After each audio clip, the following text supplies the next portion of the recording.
Of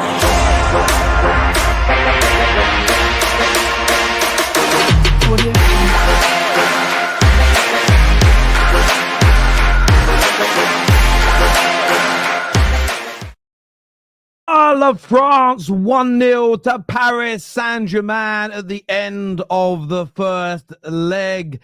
Hit the like button. Make sure you are subscribing. So much to break down, to talk about, to analyze tonight.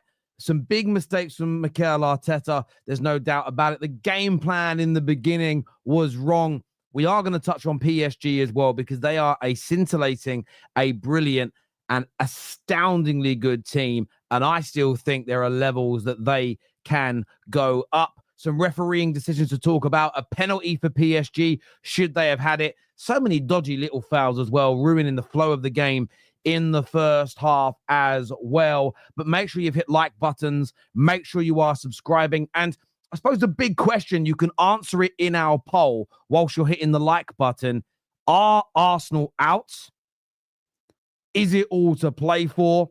Give us your thoughts. Give us your opinions in the comment section below. So welcome, everybody. Welcome to the That's Football crowd that I know are coming over and joining us as well. Welcome back, welcome back, welcome back. And I know we were all locked in for that game today. We really, really were.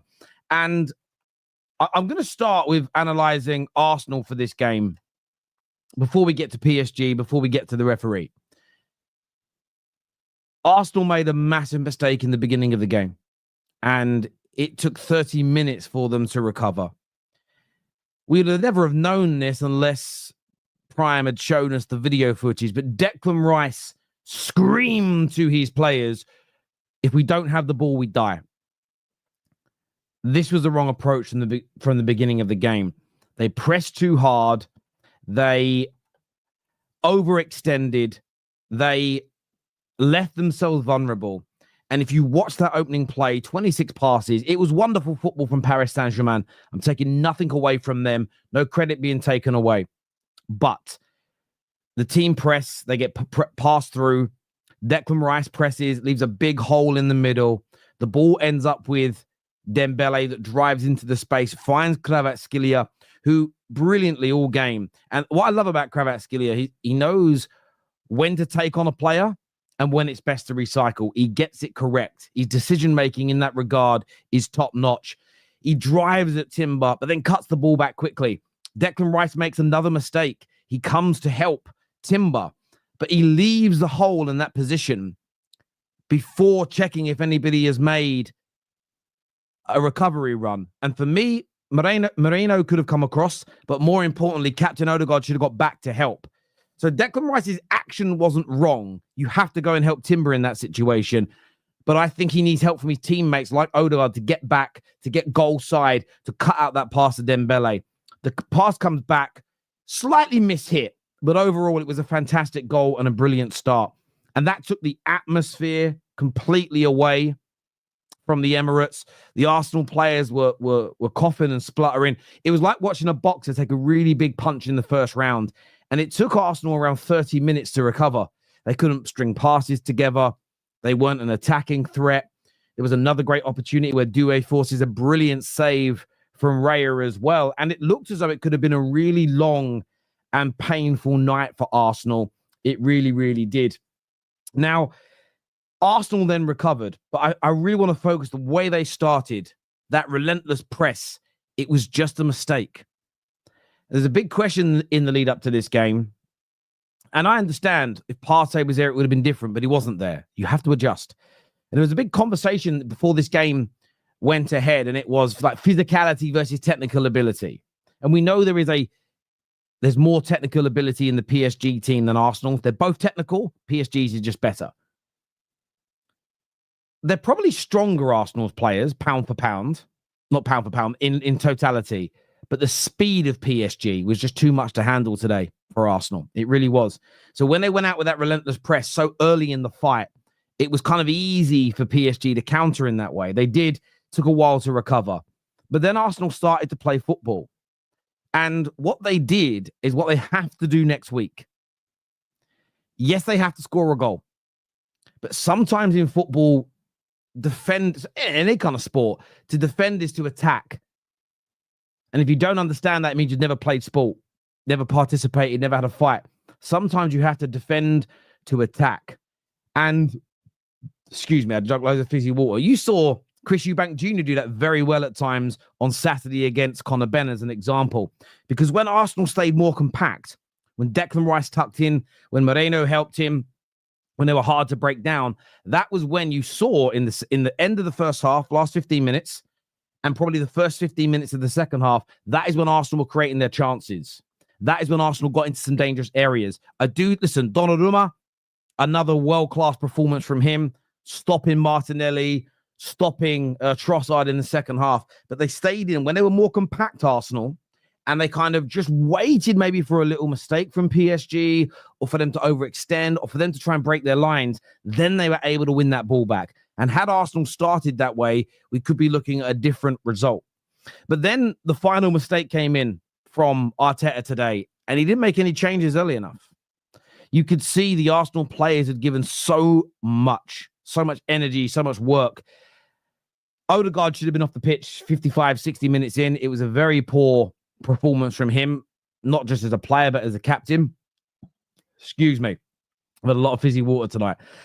Very poor performance from him. Nwaneri should have come on a little bit sooner. In fact, when I was looking at it, I made a note actually, and I'll make sure I reiterate it right.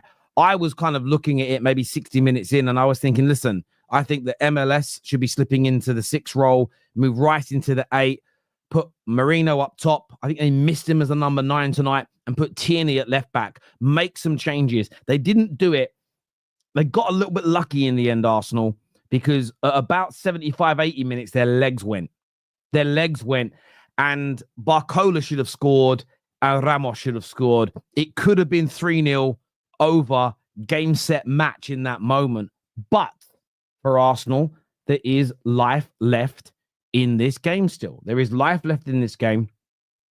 There is still the opportunity. It's going to be a big ask to go to Paris and win. It's going to be a very difficult thing to do, but it isn't over. And I think there is a blueprint there on how to slow PSG down and then maybe break on the counter. They don't have to score too early. They don't have to open up and be expansive. And I think actually start the game slowly in terms of slowing the game down, being hard to beat.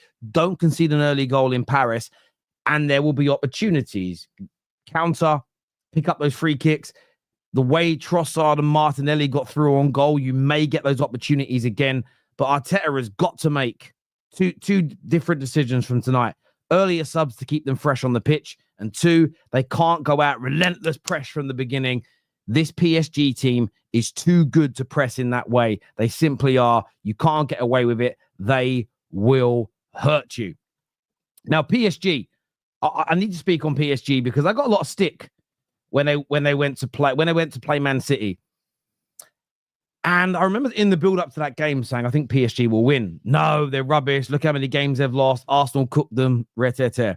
And it was only because I was watching PSG more because we were linked to Mendes. I watched them more. And I saw a team rapidly improving. They obliterated City when they went up against Liverpool. I thought Liverpool might just over 2 legs have enough of them. But the way that people were writing PSG off was crazy. Again, I got so much abuse for that.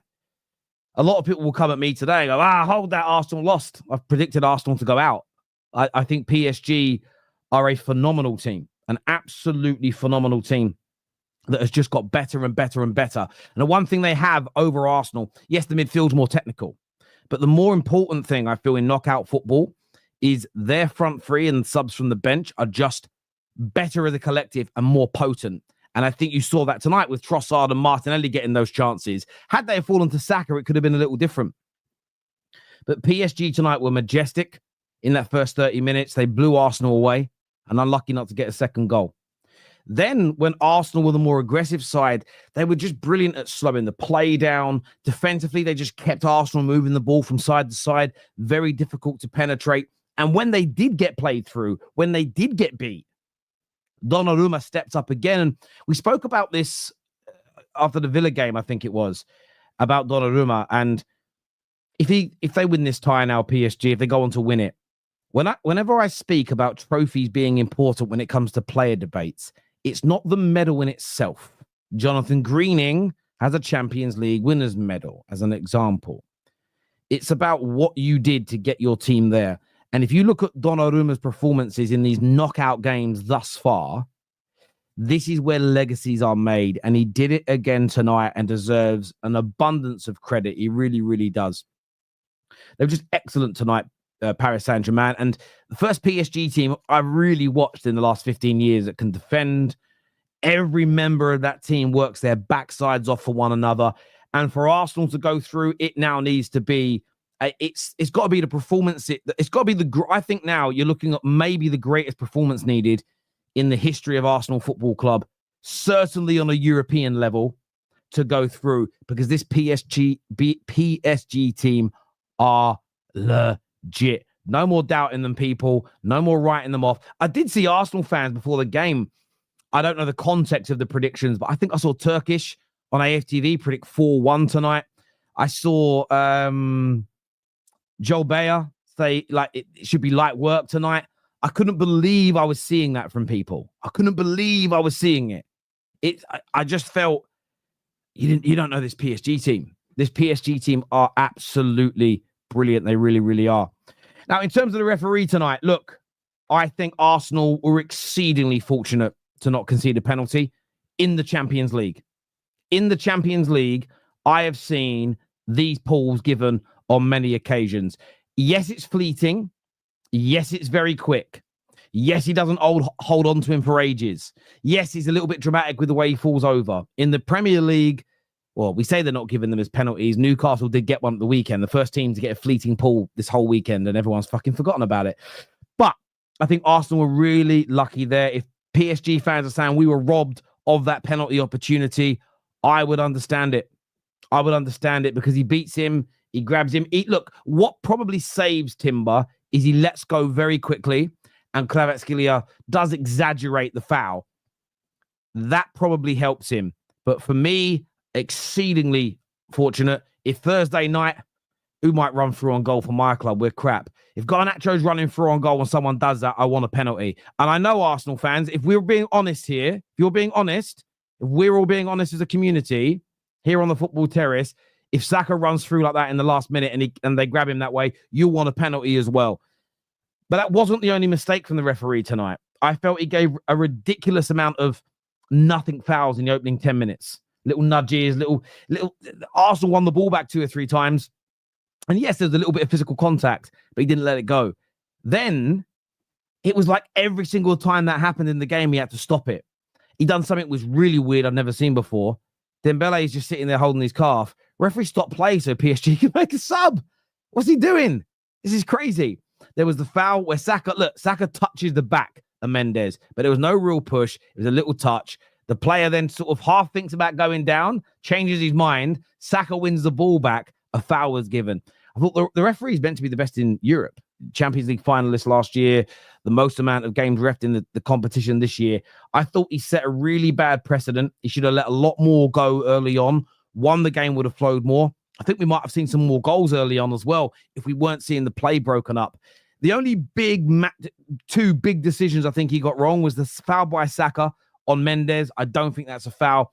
And listen, I think for me, I'd say penalty when Kvaratskhelia was running through, personally. I know a lot of people wouldn't, but I'm talking about the rules in UEFA versus the Premier League. Don't apply Premier League rules to this. It's very easy to get a penalty. I really thought VAR was going to overturn that decision. But look, from an Arsenal perspective, you didn't concede those late goals. That penalty didn't happen. It's 1-0. Can you turn it round? Potentially. You know, this potentially could be turned around. There's no doubt about it whatsoever.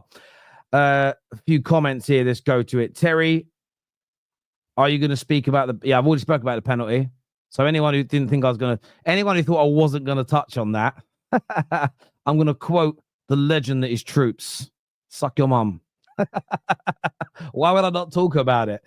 I actually had someone yesterday say to me, Terry, what are you going to say if Arsenal get beat by PSG? And I was like, probably congratulations to PSG will be the first words out of my mouth.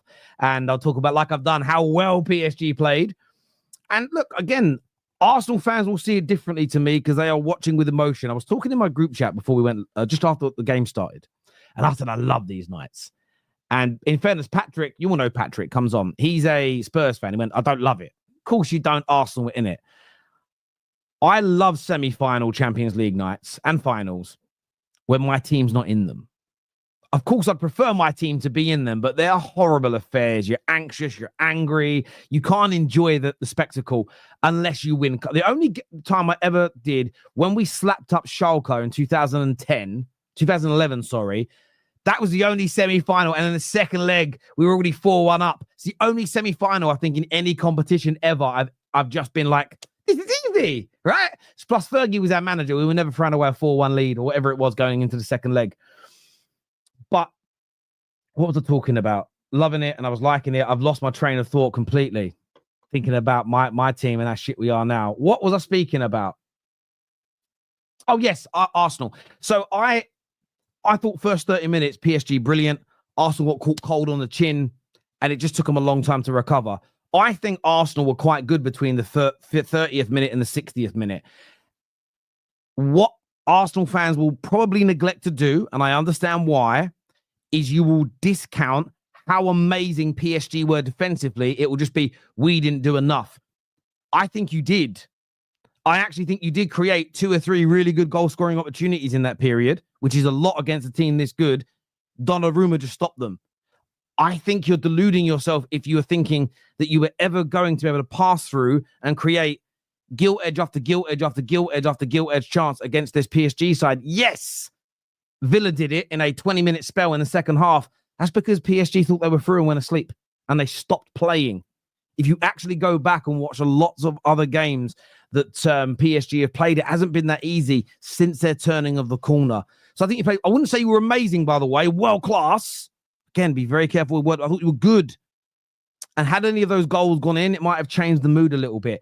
Where it went wrong for you in the second half is your manager should have made changes 65 minutes. You look like the Walking Dead for the last 20 minutes, and the game could have been taken away from you. Fairly fortuitous there. We're going to go to some super chats before bringing out our panel on the show. I really want to get your takes, your views, and your opinions on this evening. First one from Cal's Corner said, we could have easily lost 3-0. PSG have exposed every single one of Arsenal's weaknesses. Can't remember the last time we were this outclassed. Odegaard has not stepped up once in these finals. Not a captain, not starting material. Look, I feel that Odegaard tonight put in for your captain as well, and that does hold weight. It was a disastrous performance from him. There is no getting away from that. I don't think there is any defending that as well. In terms of, yes, it could have been 3-0. Chronologically speaking, you didn't take your chances. They did. It could have been 2-1 if Donnarumma hadn't made those saves as well, right? So I think that this was a really close game. Both teams had good chances to score. Where it really went wrong, Cal, is I'm not blaming Declan Rice because you don't know what his instructions were, right? I think the manager has told them, we've got to have the ball or we die. Okay, maybe he didn't use those words. Declan Rice has pushed it. You came out like a freight train. And forget his chin for a moment. I'm a big boxing fan. Amir Khan, if you ever go back and watch Amir Khan fight, when he was in his pomp, he was very dangerous in those opening 2 or 3 rounds because that's when he had all his power and his speed was better than anyone's. There's a reason that the likes of Mayweather didn't want to fight him when he was in his pomp because they knew those first 3 or 4 rounds were so dangerous. And big money fights, I still didn't want it. Even though he had a weak-ass chin, right? And I felt like you guys you played into the hands of PSG. You went out crazy. If you'd have been more reserved than compact, let the game settle, I actually don't think you'd have conceded early. The game would have panned out completely. It could have panned out differently. We know goals change games, but a lot to fix up in that second leg. And I don't think anybody's surprised to know that, Arsenal fans have been saying for ages, we need 4, 5, 6 new signings in the summer. Yeah, of course. And I think that's fair to say. This game doesn't matter. Arsenal won 2-0 in October. Well, they did win 2-0 in October. But no Arsenal fan says they don't matter. Come on. Better banter, please. If you're going to banter, it's got to be better. Arteta must be brave in the next game for me. Yeah, brave, but not brave too early. You don't need to equalize in the opening 10 minutes. You want to make sure you're in the game still. You've got 90 minutes to score 1 goal and not concede. If you come out like you did today and you run at them, they'll do to you what they did to Liverpool at Anfield. Bish, bash, bosh through the middle of you, bang, goal. Don't do it. In these circumstances, in the early stages, to defend is to attack. You need to be smart. You need to be very, very smart, Arsenal. Questions need to be asked about Martin Odegaard. He's become more invisible than Ozil, and Ozil was more criticized than him. We need a new left winger, 9 and 8, is what Alberto Ray says here. I think most Arsenal fans agree with you on Odegaard, mate. Congrats, Arsenal, on beating a Wash City and Real Madrid 5-1. Too bad you couldn't reproduce against a team in form, is what Michael says here. I really, really watched Arsenal tonight as a rival, and not being salty, but it's the tactics, but the tactics to whip it in if we don't knock it in, scream for a foul, football 1. Well, you don't like the fact they cross the ball into the box. But why don't I'd love to know why you don't like that. I'm not saying you're wrong. I'm not saying I disagree, but I'd just love to know more.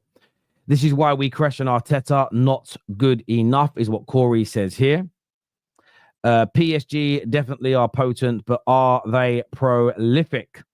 Well, they weren't prolific tonight. And up until they scored the goal, Dewey had a good shot. You don't blame him for it not going in because it was difficult. Then the only other chance they made after that, before those last 2 at the end, was it wasn't even a chance on paper because the tackle came in from Saliba, but the brilliant through ball that went to Hakimi, and it was a great tackle from Saliba.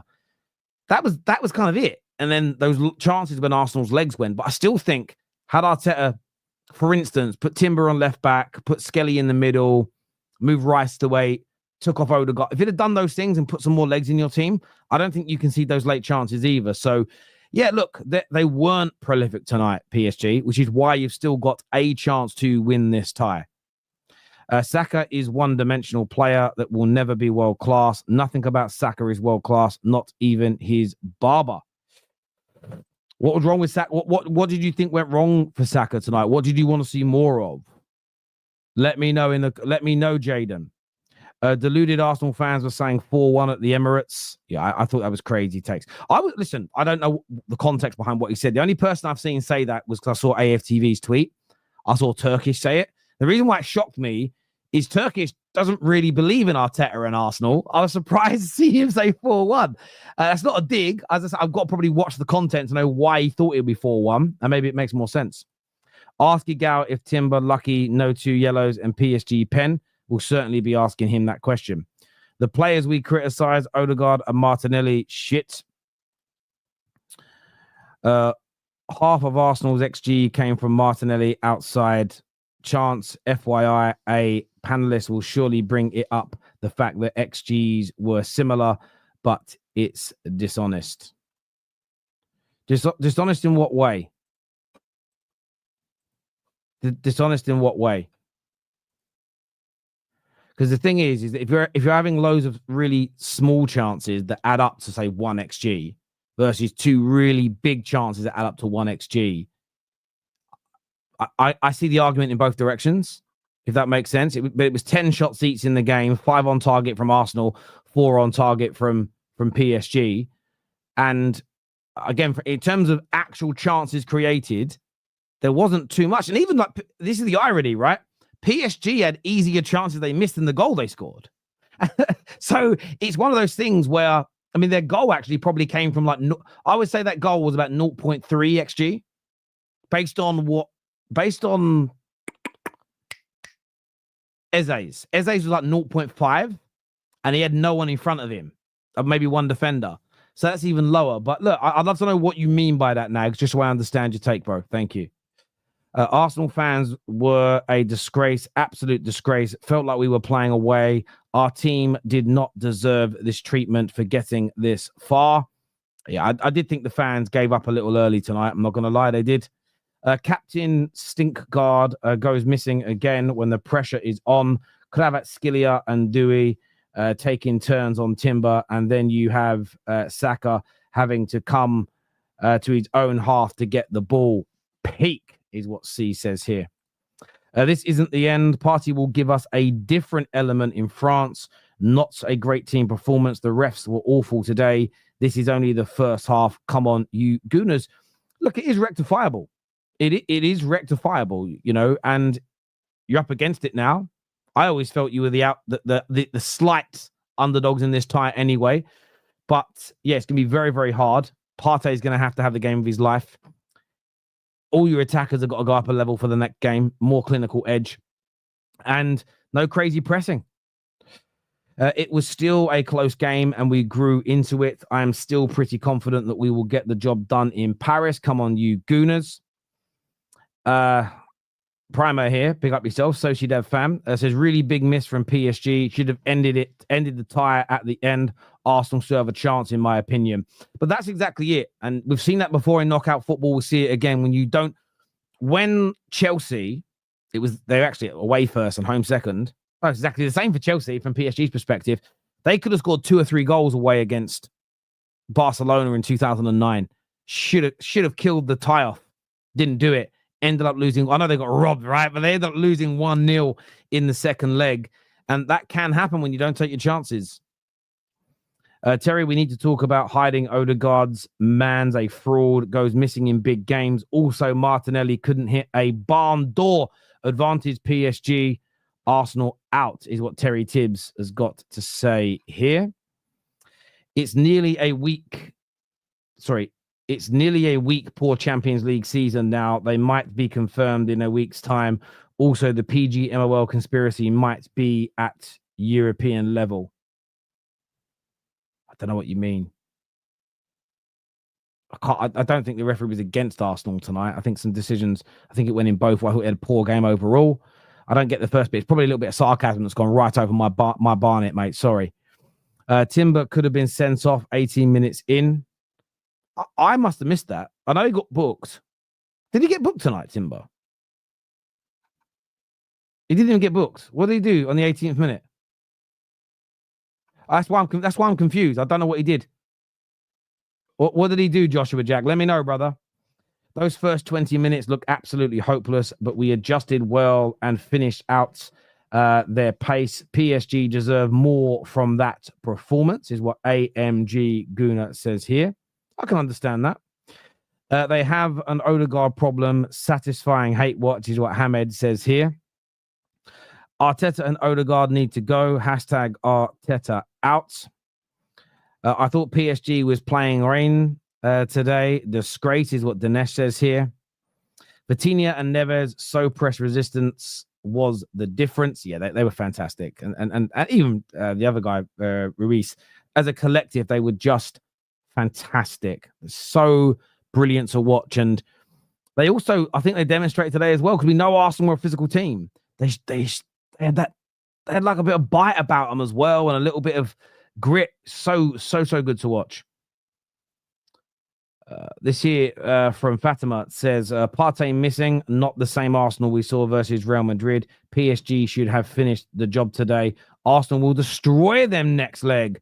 Rice was playing defensive. Fatima here with some fighting talk as an Arsenal fan, which is nice to see. It's nice to see not every Arsenal fan's given up. Martin Odegaard should have his ankle operation right away, so he's ready for next season. Gives his position to Ethan for the rest of the season. Speaking of that, did you see that Rudiger had an operation? That's because he knows he's getting a big ban. He might as well be fucking operated on for it. It's clever, isn't it? You know, if you're going to get like a 3-month ban, you might as well go, fuck it, I'll have the operation now then. Do you know what I mean? You might as well. Just to clarify, Terry, I'm behind on the feed, so maybe someone else did. 0.83 XG came from one Martinelli chance. That was offside. No, you wouldn't get XG for an offside chance, though. It's impossible. If you take a shot and then the flag goes up, that doesn't count towards your XG because it wasn't a chance. It doesn't even count as a shot. So you know Saka's shot that was saved by Donnarumma and then the offside flag went up. It went out for a corner. The stats will show it was no corner because it was offside. It will show that it will take the shot away from Saka and say that Saka didn't have a shot, and it will take the save away from Donnarumma therefore there'll be no XG. So if it was offside, that can't add to the XG. It's impossible. Surely an offside chance can't be counted towards XG. Fucking hell, Inzaghi would have had about 35 XG per game, bruv. If that really did apply to them, it can't. Someone must know a bit more about XG than me. I'm sure it can't do that. Flag didn't go up. That said, oh, you mean right. Yeah, actually, no, you're right. Actually, no, you're right. I'm wrong. Yeah, the flag didn't go up. I'm thinking in my own head. That couldn't have been 8.3 XG. Really? I thought his 1-on-1 was the one you were talking about, because that for me is a bigger chance. But there we go. It's a good point. You're correct, and the super chat was correct. I am wrong. Time to bring out the panel now to have their say on tonight's show. We'll be coming back to some more of your super chats a little bit later. We've got Conor here with us, Saad. Oh, we've got a grumpy looking Bradon. Trimless is with us. I can make Bradon smile though. Smile, Bradon. Hello, mate. Hey, there it is. Conor, a poor night tonight overall result-wise. What do you think went wrong for Arsenal in your opinion, mate? All the players completely let everyone down today. Lack of intensity, lack of threat, complete shell of ourselves compared to what we were against Real Madrid. And I was shocked by tonight because that wasn't the performance I was expecting to see. As soon as that even before the first goal went in, team looked deflated. Didn't look bothered, actually, in a sense for me. They looked very, like, this didn't feel like a Champions League semi-final to them. Like it was just a Premier League game against a 15th or lower side team to play against. No intensity whatsoever. To quickly break it down, because I know obviously all the boys want to have some points of their own. I mean, the goal in itself was just... I thought it would have at least been a wake-up call if we were to concede first, but that clearly wasn't the case because we were still a shell of ourselves as soon as that goal went in. Very good goal, by the way. Fair play to Ousmane Dembele, back on the score sheet after 5 or 6 games not scoring. So fair play to him. Good goal. No response. The crowd went up for it tonight. Now, do I put that down to the fact that the team weren't playing good football, so the crowd went up for it? Or was it the fact that the crowd just... It was a Wednesday night. They're a bit tired from work. I don't know. But the crowd, in my opinion, but I wasn't there, so I won't give them too much stick. But I felt it very much let us down today. In terms of the defence, that is probably the first game I've seen Yuri and Timber get absolutely spun. Kvaratskhelia absolutely destroyed him. And what a player. When he went past both Saliba, Timber, and I don't know if it was Kivy or someone else, I just thought, wow, elite player, as I knew anyway, but fantastic player. Completely done in Timber. Saliba made some all right tackles. Him and Kivy were a mess, though, in terms of defence. All over the place. Didn't really know what to do in the moment. Lewis Skelly was all right. Nothing crazy. The midfield. This man right here is the only one that can walk off that pitch with his head held high. He was doing the jobs of Mikel Merino and Martin Odegaard tonight. He had to, if you noticed why we had a lot of gaps in our six where he was meant to be, there was a gap, always a gap. Do you know why? Because he had to do Mikel Merino's job and he had to do Martin Odegaard's job as well. Completely nothing to offer in the midfield tonight. Absolutely zilch. Sideways passing, backway. Just nothing to offer us going forward. And to talk about Saka, did something happen in training that we don't know about? Because I don't know what happened to him tonight. Yes, he made the odd run going forward, but not pressing, no form of urgency from him tonight. I saw him walking when Nuno Mendes had the ball. No intensity to go get the ball off him whatsoever. Trossard had an opportunity. Donnarumma, by the way, I want to make it clear. All these people saying, oh, Donnarumma's this, Donnarumma's that. I think he silenced a lot of people tonight. Oh, he's only good at penalties. I think he was easily their man of the match tonight for me. There was a lot of good players for PSG, but for me, he was their man of the match tonight. Fantastic. And Martinelli, silent as well. I think everyone apart from Declan Rice was a shell of themselves tonight and don't deserve any form of credit for tonight. But I do want to touch on one player. And I'm sorry, it is going to get me a bit heated in a minute. I can already see Saad looking at the camera. I want to talk about Martin Odegaard. We're having Mikel Merino creating more chances than him tonight. I thought he's meant to be the leader. The fact that I'm even hearing commentary talk about Declan Rice and his Arsenal boys. I thought it was Martin Odegaard the captain. Isn't he the leader? Isn't he the one taking charge? Declan Rice is leading the huddles. He's orchestrating everything. This guy isn't a leader. He's not. He's useless. Sideways passing, backways passing. No form of trying to get the ball forward. Trying to lay off something for Saka. But then even when Saka did have the ball, nothing to create. Shell of himself today. Absolutely. And do you know what? I'm not Mikel Arteta's biggest fan, but I can't blame him today. And that might be a walk on what you're talking about here. For me, the players let us down today. What other team could have Mikel Arteta put out there today? Maybe Zinchenko over Trossard to put Marino up front. But I can't say. Listen, I don't like Mikel Arteta. I'm not his biggest fan. But I've got to look at it in the sense of that wasn't the team that played against Real Madrid. What was that today? That wasn't a team that walked out looking ready for a semi-final. It was an absolute disgrace, Terry, and it blows my mind. The one time I was positive about this team and I wanted to win, and I thought, you know what, we're going to go into this game, we're going to win. And the one time they let me down, and it's just classic. And listen, Terry, I know you made a comment, which is very true. The tie isn't over. But for me, the tie is over because I know this football club and I know what they're like. And I knew from the minute we conceded that goal and it got to about 15 minutes, and you are right, Terry, we did have from around the 30th minute to maybe the good part of the first part of the second half, we were progressing the ball forward. We were looking like we were creating something, but nothing came off the end of it. PSG defended extremely well. The midfield, by the way, for them was fantastic today. Doué was doing great things. Really talented young kid there. A lot of talent. But on the basis of it, just an absolute shit show.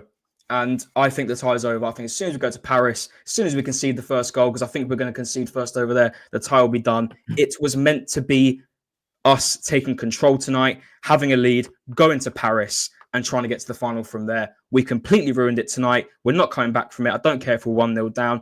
Have a bit of a wake-up call. Get off the copium. It is done tonight. This was the night to make a stand. We had all the PR videos, Arteta doing his little Don Robbie speech. We had all the little bits and pieces to make this the most PR experience possible. Didn't work tonight, fellas. How this team went, and this is what I mean about Arsenal. How can we beat the current European champions twice and then do this? This is why we get memed as a club. It's as simple as that. Because this is what the players do to us as a fan base. They let us down. They do things like this. But my boy Declan Rice, only one that can walk off with his head held high tonight. Completely. That's a leader. That's a captain. And he should be given the armband next season. That's my rant over. There's a super chat here that kind of goes towards yourself. So I wanted to put it up. It says, it's only 1-0. What the F is this Gooner overreacting about? Lost one game and scream Arteta out. On the game, Odegaard needs to hand that captain's badge to Rice. We had no subs. Arteta ain't at fault. I mean, you kind of echo quite a lot of what you've said. In fact, maybe he's watching a little bit further back, but you're the only Gooner that spoke. I wanted to ask you a quick question about the crowd. When everyone mentions the word Champions League heritage or European heritage, I feel like the word's been, it's a buzzword and it's been used to a point where some people don't make it even make sense. I've always felt the crowd are a part of that, knowing how to handle these situations. And what I felt tonight was the Arsenal crowd didn't know how to handle going that goal behind. Does that make sense? Because it took, I watched maybe the last 30 minutes of the build-up of the game. It was a raucous atmosphere. You could hear it. I was watching it. The sun was out. I was like, oh, this could be a good night tonight. That goal went in. And I would say for the next 30 minutes, it was like someone had been shot. And I just sometimes feel a little bit like, I'm not calling your fans out specifically, but sometimes when you've been in these occasions 2, 3, 4, 5, 6, 7 times, maybe your fan base can handle it a little bit better. They know, right, it's fine. It's not going to be a problem. We'll stay behind the boys. And yeah, I was just as a viewer, not for the game, because the atmosphere always makes it more enjoyable at home. So for me, that's why I was a little bit frustrated, because I wanted some atmosphere. Terry, if you look at the Madrid game, we took the lead and the crowd was up for it. I completely agree. Yeah, the crowd didn't know how to react to the goal down. But come on, it's 3 minutes in, guys. Come on. Like, it's not like we're 85th minute. Oh, 1-0. Okay, right. That's stung us. We're 3 minutes in. And it's just silence. I think there's an element you guys ain't really looking at here, right? Surely you've got to credit PSG for that. Yeah, because after the goal happened, for the good 20 minutes afterwards, we couldn't get the ball off them. Yeah, they recycled the ball really well. moved the ball around the midfield really well, 1 touch, 2 touch, things that Arsenal should have been doing. Yeah. The reason why I side with Conor a little bit and saying that the tie is over is because of what we see in that second half. Now, people will look at that and go, well, Arsenal controlled little spurts of the game. We had 1 or 2 opportunities that we maybe should have done better with. PSG, yeah, scored us from minute 1 to minute 95 tonight because they knew as soon as that goal goes in, what did PSG do that Real Madrid didn't? They sat back and they said, cool, what have you got to break us down, Arsenal? Because we've seen Arsenal multiple times over the last 3 seasons struggle to break down teams that sit in a low block.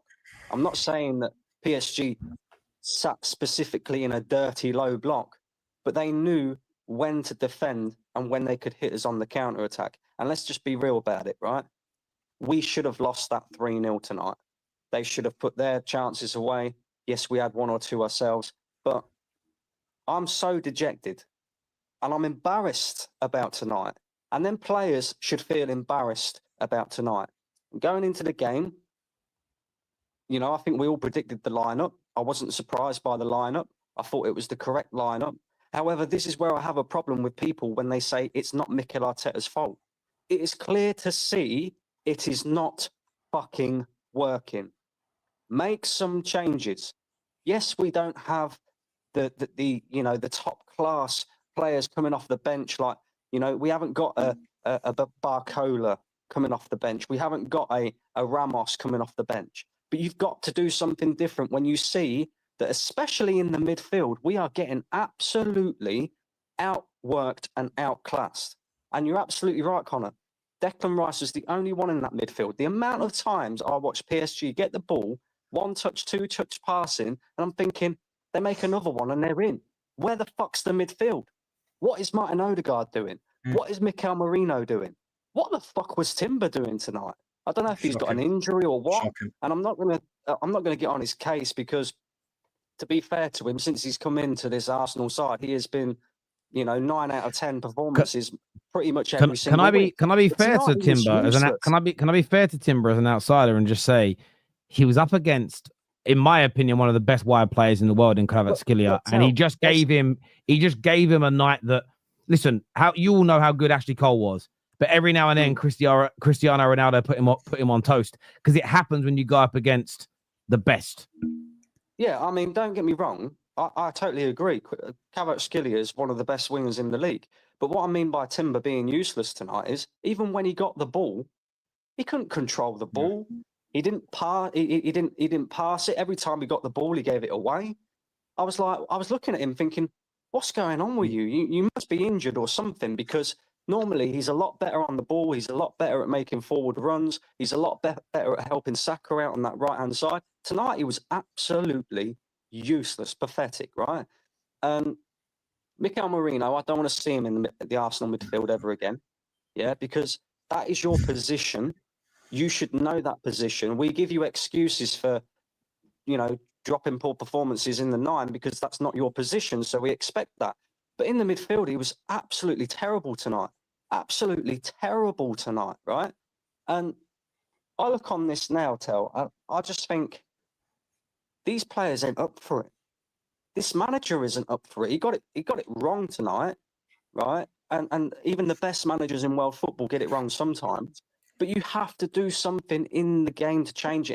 And far too often I see from Mikel Arteta that he doesn't do things quick enough to change things up. He's waiting until the 75th minute to bring on a single sub, and he only did that because he thought Timber was injured. You give him 5 minutes to Ethan Nwaneri after watching Martin Odegaard once again drop an absolute fucking stink bomb. Yeah? This guy, the less said about him, the better. He should not be at Arsenal Football Club. Why? Because he cannot handle the occasion. He cannot handle being the captain. He is a complete and utter pussy. Yeah? And I'll say it again, pussy. Get the. But he's not fucking the only guy out bad of the player, football Brandon. There's a club. lot of other people around him, you know. He's not the only bad player tonight, Conor. You're absolutely right. But I am absolutely fed up and He was sick being and tired of sarcastic, seeing actually. this I was being same sarcastic. shit from this fucking guy week in, week out, week in, week out. He's had a poor season this season, right? But it happens. He's been Sometimes injured. players have poor seasons. The least I expect now is you, as the captain of the football club, to show us something. Show us something. Instead, you're walking around the pitch. You're looking at Bukayo Saka, who you're right, wasn't pressing in the same way that he has done, right? But I'm watching Martin Odegaard telling everybody else what to do. How about you fucking do something for a change? How about you step up to the plate, yeah, as the captain of the football club, grab the game by the scruff of the neck and fucking do something for a change? I'm fed up with the guy. I've had enough, yeah? So are we going to go out of the Champions League? Possibly. But let me tell you now, right? Any Arsenal fan who was sitting prior to all of this saying, oh, Thomas Partey is getting on a little bit, 200 grand a week, should we give him a new contract? That's why we should be giving him a new contract. He is easily our best midfielder, and we missed him massively tonight. Massively. Yeah, I think that's very, very true. On Odegaard staying on the pitch, well, I agree with you. He should have come off so much sooner. But I also thought when Eri got 5 minutes, in that 5 minutes, you almost scored, and he made an impact. And I'm sitting there looking at it again. You bring him on with 20 minutes to go, fresh legs, a man who can beat someone. He's got a wicked left foot. There was that moment. I mean, maybe you should have waited for the free kick, but he almost had that ball fall to him, and he would have buried that chance, in my opinion. But he had 5 minutes. Imagine giving him 25 minutes. Yeah. Can I just add one more thing as well, Tel, right? You mentioned about Declan Rice prior to the game, saying, you know, in the little huddle, saying, oh, you know, if we don't have the ball, we die, kind of thing. We didn't keep the ball anywhere near good enough tonight. No. The amount of times I was watching our goalkeeper kick it long, I haven't seen Arsenal kick it long that many times for a very, very, very, very long time. Trossard as well. I'm going to point Trossard out as well, right? Because that guy also needs to leave the football club. How are you taking 5, 6, 7, 8 touches? Is it not clear to see that in order to break down a low block, you have to move the ball quickly? Why the fuck are you trying to keep hold of it like that? And then slowing everything down. I don't understand what we was doing tonight. I really, really don't. Yeah. Every single one of them players, barring Declan Rice, like Conor said, should hang their heads in shame. And they better perform a lot better than that in France. Because if they don't, they don't. No. Yeah, a massive, massive improvement is needed. Saad, what did you make of tonight, brother? It was a disgraceful performance from the players. People who were saying that Mikel Arteta isn't at fault, 100% he's at fault. Anybody could tell you that. Just 1 second, Conor. Yeah, don't worry. I'll give my reasoning. Like, I do blame him, but I'll give my reasoning. Don't worry, go on. The reason why Mikel Arteta is fault, I don't think he's completely at fault. 100%. The players have to take some sort of accountability because you're going out there and performing like shit. Yeah. But the manager is definitely at fault. And the reason why the manager is at fault, if me at halftime, and big ups to Terry, of course, you said this as well in your monologue at the start. If I at halftime can come out and say, right, we need to take off Trossard because he's doing nothing. Like Brandon just said, he's holding on to the ball way too much. He's on the ball way too long. And just causing himself to be under amounts of pressure because they're going to come and press you. You need to let the ball go quick. If I could tell you that Timber needs to, if Trossard needs to come off, you put Kieran Tierney on, you move MLS into the midfield, and then you put Mikel Merino because we missed his physicality up top massively. If I can say that, how comes a coach that's got a UEFA license and got coaching badges, why can't he do that? I don't understand why we have to sit there and we have to watch that bullshit for I don't know how Trossard survived. I don't know how Trossard and Odegaard survived. In that game, I don't know how they played 90, however many minutes that they played. I don't know how they survived throughout the whole game. I am one of Odegaard's biggest supporters. I do sit there and I do criticize him, but I also do try and always look at the positive side of his game. But today you were awful. You were shit. Let's just say how it is. You were shit.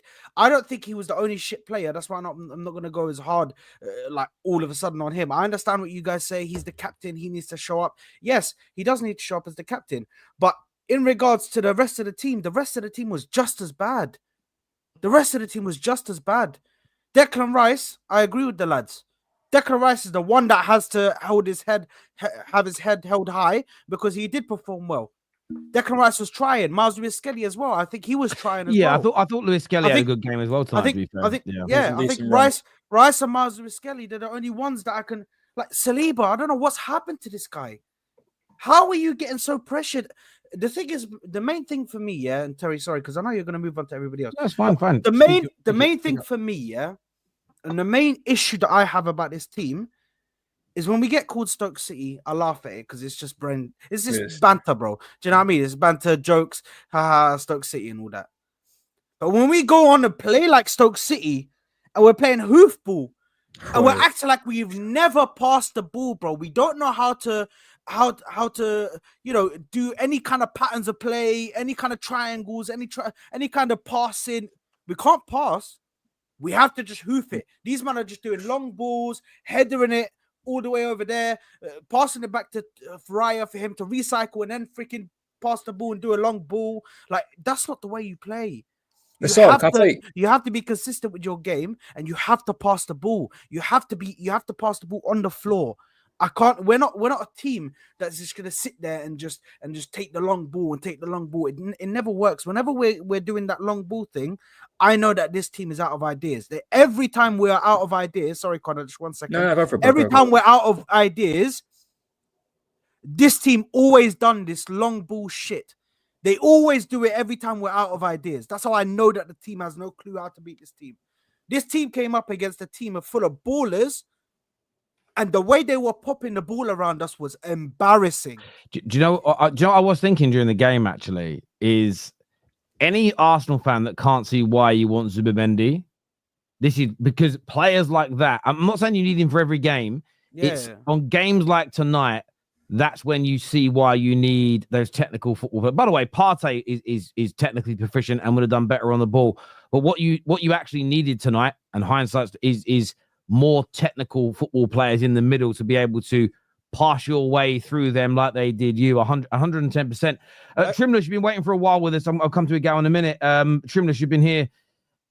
Obviously, the high of the Real Madrid game are very much a low tonight. There's a lot of people in the comment section, though, like Patrick here, saying, you Arsenal fans are pathetic. It's one loss and you're crashing out like Montoya. I just realized Montoya's that guy, isn't it, from that show? By the way, can I just say, sorry, just because I didn't say, I personally don't think it's over. I think it's going to take something miraculous, but I still think we have a chance. We have Partey in the next game. Is it miraculous at 1-0 down? The reason why I say we need to do something amazing is the way they looked so comfortable against us. Yeah. That's the main thing for me. So I need to see a mad performance from these guys. It's not over. It's half time, but do you know what I mean? They need to pull a masterclass off. But do you know what it is? And people will probably now bring up, Man City 5-1, Real Madrid 3-0, all well and good. We've seen what this team is like under pressure in situations with fans as well. Look at Newcastle this season when we went away with the Carabao Cup. The difference from what a crowd makes us. I mean, look at the PSG fans tonight. Listen, I know the away fans are just completely insane. I mean, what a fan base, by the way. What a crowd that they had bringing to the Emirates tonight. Fantastic. Imagine that, triple, quadruple the size in a stadium. I'm sorry. I don't see this team playing fluid football, trying to get past their defence to get a couple goals into the back of the net and possibly even keep a clean sheet, because that's what it's going to really take if we want to go through without going to extra time. I don't see it working at all. So I'll let Trimless go speak, bro. You've been weird. Over to you, Trimless. Yeah, man, I'll probably feed off more what Saad was saying. Like, I think the main concern for most Arsenal fans with the reactions is we didn't really show that we could do anything against PSG. Like, tactically, Arteta got outclassed. He made it look very, very simple. Could have went both ways, though, like in terms of a lot of goals in this game. I'm seeing crossbars, posts, tight offsides. with scuff chances. So that's the tiniest bit of hope I'm going to take from that, really going into it. I mean, when you look at the players individually, we've cooked them so much. Like, I don't think Ghostbusters would find Odegaard at this point. Like, it's just disgraceful. We've been very optimistic, of course. You beat Madrid. Did I feel like some of that energy resonated on the players? Were they going out there thinking, like, we're getting into the finals, like, we beat Madrid, like, this is written in the stars? I don't know. Or was it nerves? But it's an anomaly in the same time of we've not come against a team where we've not comfortably played out from the back. We've done it pretty much all season against any opponent that we've played. And this is the first time I'm seeing us stuck in our own half and then forced to go long. Forced to go long to who? Forced to go long to who, bro? You've dropped Marino midfield. And I just think you got options there. Like, there's Tierney, you can play left back, you can push Skelly into midfield, you can keep Rice in that 8. You can try and keep that flowing with what you got. You keep chopping and changing. Trossard's not going to bang off in the 9, bro, like, against proper defenders. Bro, I just don't understand, like, how people can say they don't blame Arteta, bro. Like, tactically, he got it so wrong today. And what did he do? He's so stubborn. He just changed nothing. He just watches the disgrace play out. He just what that, bro. I'm playing FM and I'm changing everything like every 20 minutes. Bro's just chilling, man. Bro's chilling. I'm like, bruv. And then you're 3-1 Nwaneri for 5 minutes. You gave my boy 5 minutes. And already in that 5 minutes, he's causing something. What did Odegaard cause today? Scruffy little, like, chips to no one.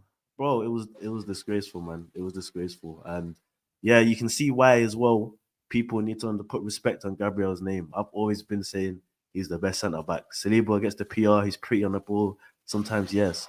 But you see the difference when Gabriel is not there. The coordination, the back line. And Kiwior didn't even really like stink it out. But you see the difference with that back line straight away. Timber didn't have his greatest games. I'm not going to cook Timber. Because at least he was actually still trying. I'll give him that, innit? But I don't know, man. The questions need to be asked about how we're going to actually defeat PSG in the second leg. Because it is looking like Arteta's going to have to pull off a masterclass. And it's going to be pivotal what Partey can bring. But yeah, that's my piece of it, man. Yeah, well, listen, I think to beat him in the next leg, Trimless, you can't start aided tonight. Don't press like madmen in the beginning. And when you get your chances, because I think you will get them, because Villa got chances at their stadium, right? I think when you get them, you are going to have to be clinical, and that's how the chance comes in. And I think I said it on a preview earlier on today, and I'm like, I know it sounds like such a cliched, simple Michael Owen type of take, but I feel this whole tie was only going to be decided by the team that makes the least amount of mistakes or is more clinical. And I feel like it won't. I didn't think it would be a big margin between the two teams, and it isn't right now. And I don't think it will be by the final result when the whistle goes in just over a week's time. But there's a chance. But you guys have to be at your optimum best in front of goal next week to stand a chance. I think that's for sure. A few super chats here. I just want to go to, there's quite a lot of them. This one says PSG have the most incredible match-going fan culture. Always have had. They deserve better than all the oil money shouts. Incomparable to Manchester City. I want to know what makes an ultra an ultra. Why don't England have ultras? So I'm really intrigued by because when people used to say ultras when I was younger, that meant hooligans, right? And now it's like they get praised for being ultras. I don't understand it. I want to understand. There must be a distinction. Lol, your panel wanted Arteta to experiment with an inexperienced Miles at 6. What just give flowers to PSG with a thin team and Partey wasn't around? We will cook in Paris. I bet that's not what we said. That's not what we said. So you need to open your ears and start listening. I said that. Instead of okay, all right, maybe you said that. Okay, open your ears, Saad. I thought he was talking about me. I can't lie, I thought he was talking about me. But that's not what I said. What I said is, you see the game is not working, you have to make changes. You have to make changes at that point. At halftime, you see that it's not working, you have to make changes. I agree, you don't go in with something that you haven't experimented with. You don't go in with something that you haven't experimented with. But at halftime, you should see that and be able to make changes. Yeah. This here from Ola says that you can't just press a team like PSG. Saka would have been played around. That needs to be a very high press, Barca, prime Klopp, Liverpool-esque, or just do a mid-block. I feel in the opening minutes as well, everyone's at their freshest. You saw when you watch it, Rice presses forward because he's told to, makes the big hole for Dembele. The ball goes into him, he drives into it.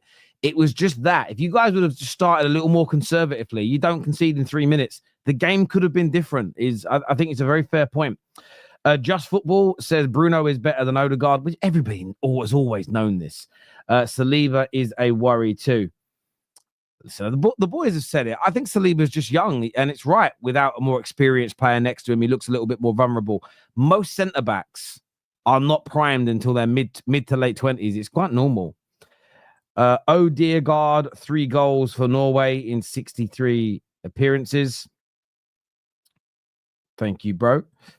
Arsenal felt like a deer in headlights a little tonight from Patrick.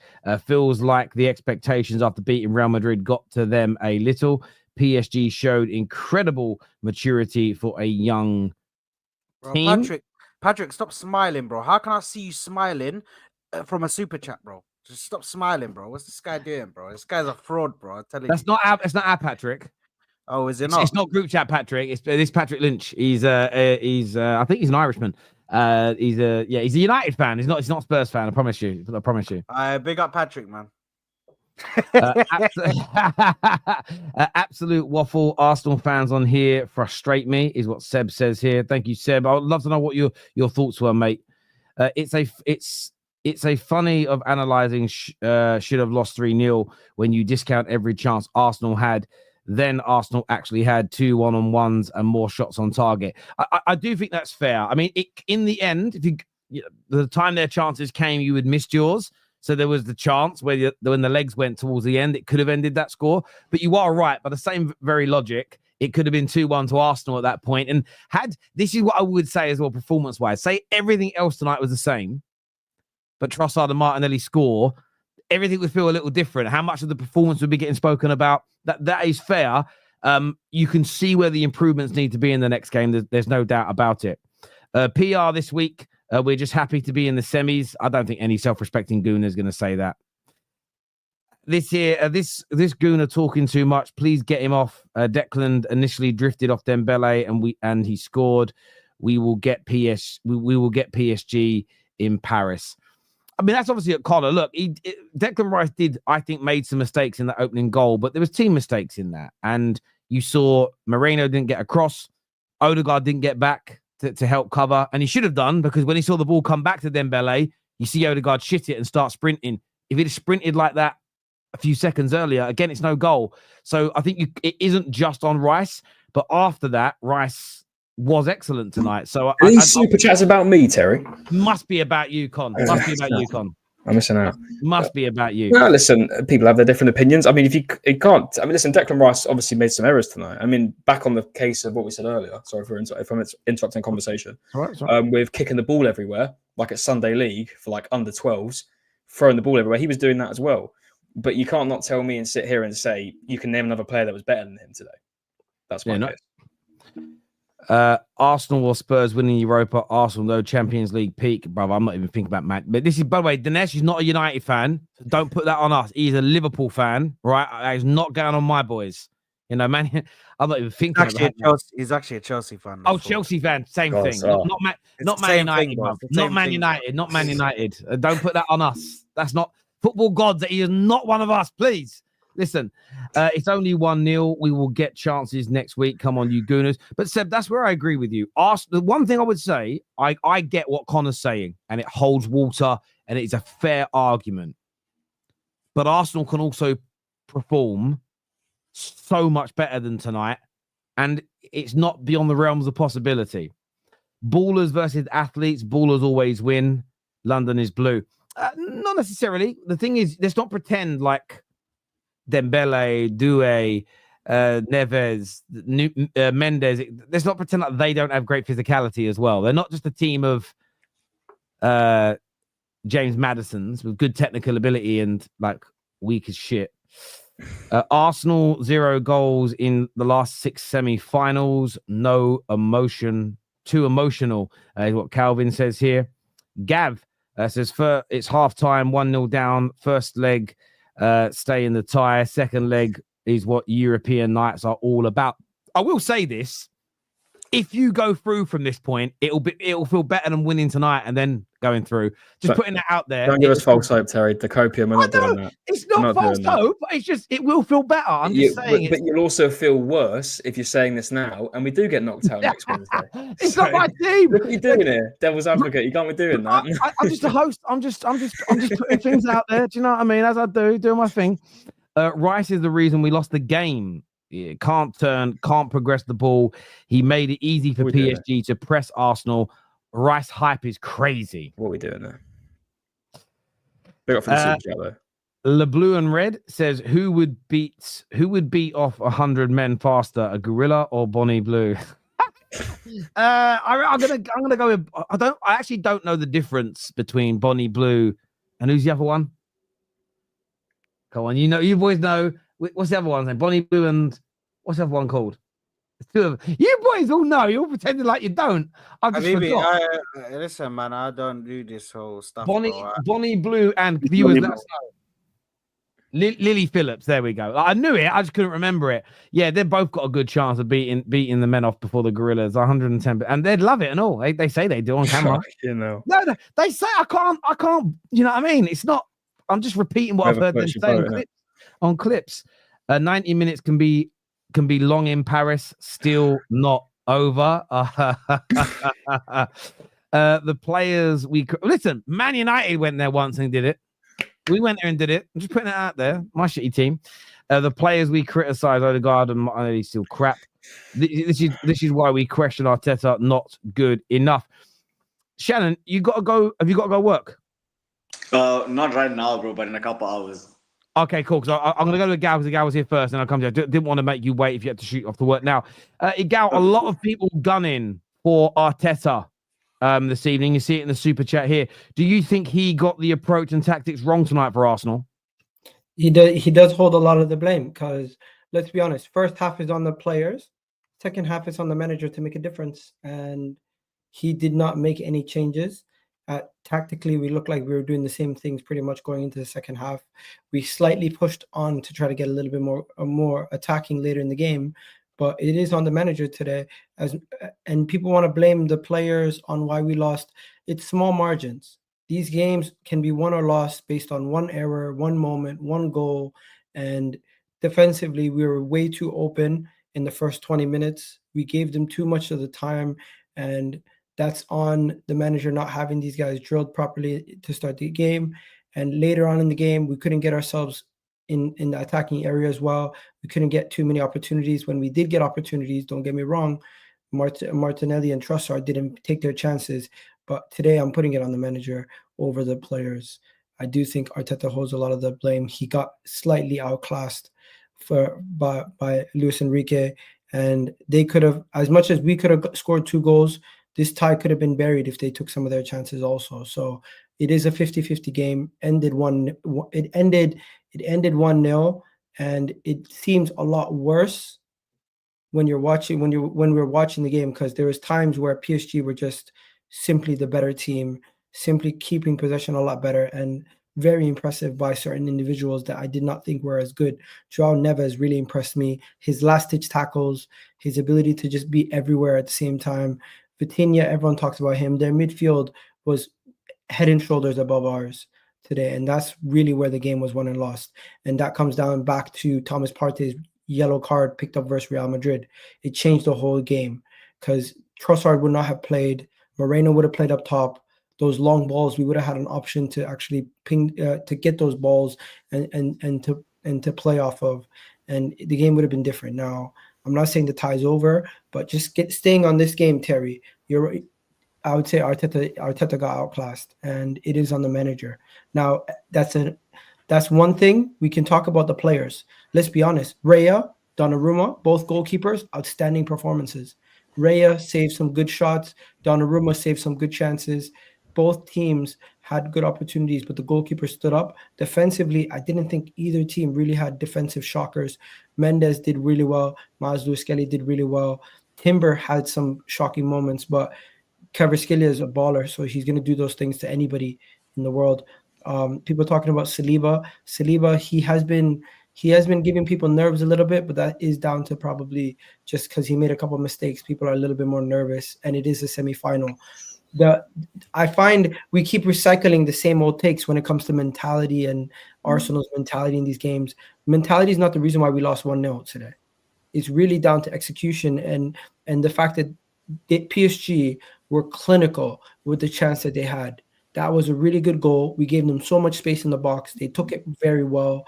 And any team that you give that much space to, they're gonna punish you. Let's be honest. Egal, compare the Madrid game to today. You can't tell me the mentality is different. Stop it. It's not about mentality. Mentality. There's things when you lose a game and it's such small margins, you can't just go back to the same old takes from 2 years ago and say mentality's weak. We just don't have it. That's bullshit. So the mentality was the same as Real Madrid today? The mentality was the same. The execution was poor. That's just completely wrong. I agree with Egal. I think the mentality was the same. Execution was poor. You guys keep coming on here and saying the same old recycled takes from 2 years ago. It's not going to work, bro. Reality is this team is not mentally weak. Declan Rice is not mentally weak. Some of these players are not mentally weak. They don't fold and just fall over. They're mentally weak today. Advantage of them. It was a situation where it was a situation where execution-wise, PSG were better at the execution. We could not execute what we needed to do in the final third. We did not go into this game saying to ourselves we're inferior to PSG. We did not go into this game playing and saying, you know what, PSG is just better than us. Do whatever you want to do. I did not see the game the way you guys seen it. I did think we got outclassed, but we got outclassed based on based on chess moves. It was not a situation where we got overpowered. It was not a situation where they're head over heels better than us. It was just their midfield was solid defensively and offensively, and it allowed them to get better transitions. It allowed them to be in better dangerous areas. And guess what? At the end of the day, they won. They only leave the game with a 1-0 lead, and it's not the end of the world. The tie's not done. But there is some players we need to speak about, and there's bigger issues than mentality. Our captain, for example, you've mentioned it many times. I've come on here defending the captain. Today was unacceptable. Today was unacceptable for Martin Odegaard. He's one of our. He had half of the touches that Declan Rice had. He had less touches half than the chances. He was utterly. He disappeared. I would say useless at certain points in the game. We had a player in Ethan Nwaneri come on for 5 minutes and do more in 5 minutes than Martin Odegaard did in 89 minutes. And I'm not somebody who comes on here and is ever negative, but Martin Odegaard today, that is a disgraceful performance. And after the game, for you to come out there and to be the captain and to speak, show us on the pitch what the hell we need from you, because you've not shown it in a long time. How long are you going to say you're injured? How long are you going to use the excuse of you being tired? How long are we going to use excuses for Martin Odegaard? I'm sorry, Martin Odegaard, you need to get your act together, because Declan Rice gets criticized for poor performances. Every single player in this team gets criticized for poor performances. Martin Odegaard is no longer poor performances. It's a poor season. It's a poor month. It's a poor half a year. What on earth are you doing? At this point, it's not about stripping captaincy. It's about, do you deserve to even start away to Paris? Because the performances you've been putting in are so shocking that I don't see you bringing much to the game. And Partey is so crucial to the next game. Physicality-wise, the ability to have another person in the midfield who can defend. Our defensive awareness for the opening goal was shocking. If you see a still image of where Dembele took the shot, nobody was near him. That was on Mikel Moreno, that was on Odegaard, and that was on Declan Rice. The midfield trio did not track anybody coming into the box late, and they did not even follow the defenders. They just let the back line do the job. Moreno was out of position.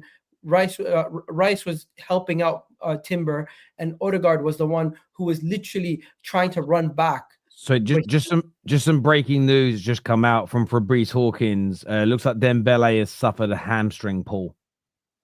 Fucking hell. Nobody wants to see that. Less goals next week. Bummer. Just putting it out there. Like. Nobody wants to see that. But guess what? If we win now, people are going to say you're lucky Dembele got injured. Well, let them do that, Egal, but don't focus on that. But I don't think that changes anything. My final thing. Ramos, I'll be real. I couldn't give a shit if people said. I couldn't give a shit if people tell us that Dembele got injured. That's the reason why we won. If I get my final thing that's going to trigger everybody is the honest truth. This goes back to the January transfer window. That's on the board once again, because if we're talking about being in the semifinal of the Champions League, and we're depending on Leandro Trossard as our striker and Martinelli missing one-on-ones again, and we have no options off the bench. Literally barely any options. I looked at that bench today and I said, Raheem Sterling, he's not coming on. Fuck that. Nathan, no chance. Are we gonna put in anybody else? Not really. So I can look at Arteta and say, where are your substitutions? But it's also this is largely substitutions. down to Habibi, there's substitutions. Sorry, who? sorry. Bro, you could bring on Kieran Tierney. Trossard? You could bring on Kieran Tierney. Yeah, sorry, Shannon. I'm just quickly gonna say this. You could bring on Kieran Tierney. You can take Miles Skelly into the midfield. You could put Mikel Merino up top. That's the substitution there. It was there. The layup was there, bro. And the guy fumbled the bag. I'm sorry, but the layup was there. I'm sorry, but Guess what? has to take criticism for that because it is diabolical that he sat there and I can't lie. Do you know I've criticized his substitutions. Hold on. Go. One second, Habibi. One second. This is how bad it was, yeah? In my fucking watch along, people are taking bets on when we're gonna make substitutions. People are saying 75th minute, 86th minute. Bro, somebody said the 89th minute, bro. They were like, yeah, I won, man. Big up. Bro, it's crazy how people constantly say about this guy's substitutions. They're poor, bro. It's poor, bro. Just to lighten the mood slightly, just to lighten the mood a little bit, right? What did you guys make of your tifo? Shit. It's very basic. They turned down a fan tifo for that. Like, is that what we're doing here? That was shite. What killed me? They didn't even hang it right. No. Yeah, bro. It was drooping, bro. Do you know what? That sums up our whole night. That tifo. That is literally it. Man. Shannon, did you see our trade? Oh, sorry, I'll shut up. Yeah, no. It's only because someone's done like a collage of like all other clubs, and then yours. It's really like when you see it next to other people's, it's like the way white people make chicken. Do you know what I mean? It's just terrible. If you look at it, the whole thing was a joke. The game was a joke. The tifo was a joke. Our training was a joke. Did you see the video of us all holding hands like we're playing what is it? Duck Duck Goose. I swear to God, Terry, I'll send you the photo. Us all holding hands in a circle, listening to music. I swear to God, that's what we were doing yesterday. These men are singing here, singing Kumbaya. You know what that is? That's fake outrage. That's fake outrage. No, do you know what? Right, I gotta say this. Right, big up Lee Gunner and people that don't like Arteta for a moment because he does give them fuel. Like he does give them fuel. Like, why would you make if you're doing something like that? You've got to make it completely behind closed doors. It has to be, bro. Go inside the fucking the building facility and fucking do it in there, bro. You know something?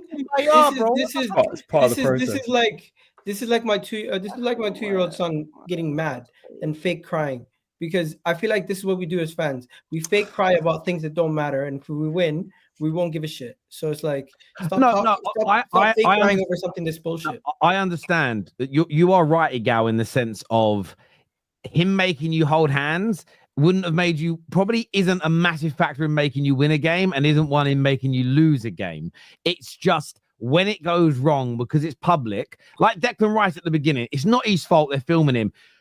Keep the ball, we die. Within a couple of minutes, you lose the ball, we get passed around, they score. It's just sometimes these things right themselves, don't they? And you can't help it. Shannon, what are you here to say, bro? Look, guys, I feel like we taking this loss, I don't know, very almost personally and not looking at it in context. Look, we 1-0 down.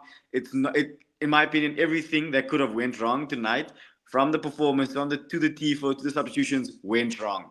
I think PSG played a very brilliant game. They overloaded the midfield very well. Dembele dropped in, and we missed Partey in there. You know, we missed another physical midfield presence in there because I think Dembele was getting a lot of space. I think a lot of PSG's midfielders were getting a lot of time on the ball in a one-on-one situation, and I think that's where Enrique and I have to actually agree with Egal. I think it's not a mentality thing that was the issue today. I generally think it was a tactical issue.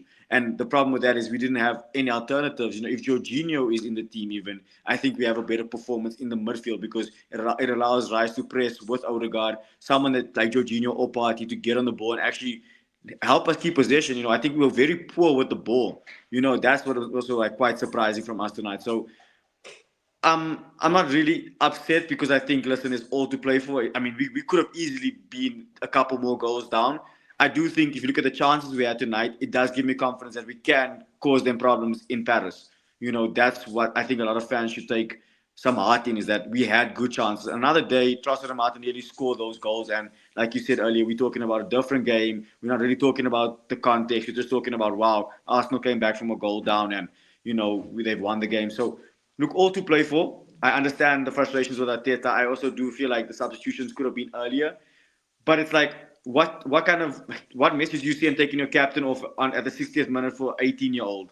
What does it send to the rest of the team and to the fan base? So I think it's kind of an awkward situation, and I think maybe you could have taken Trossard out, put Marino, up front, and then put Tierney on the wing, try something different. But ultimately, like I said, what could have went wrong today did. I think Arteta learned. I think the players learned. I think us as the fans, we were very confident coming up against PSG tonight, and I think maybe we've also had a slice of humble pie to realize that, listen, they are a much better team than what they were earlier in the season. But at the same time, realize that we are not as bad as what we showed tonight. Hopefully, we can go in the second leg and do a lot better. I think that's the most we can do. I think having Partey back, moving Marino back into the centre forward position, I think that will help a lot. And I think that will free up Saka and Martinelli even more. So I think second leg, all to play for, but overall not too disappointed. I think, it's halftime. Yeah. And also, Thomas Partey's yellow card was crucial, but I'm not going into this second tie looking at this performance and drawing too many conclusions, boys. Let's be honest. All this stuff about Arteta and mentality in the midfield, it's going to be a completely different game. It's going to be a completely different game. It's a 1-goal difference, and away to PSG, we're gonna have Mikel Merino up top. We're gonna have Saka there. We're gonna have Martinelli on the left.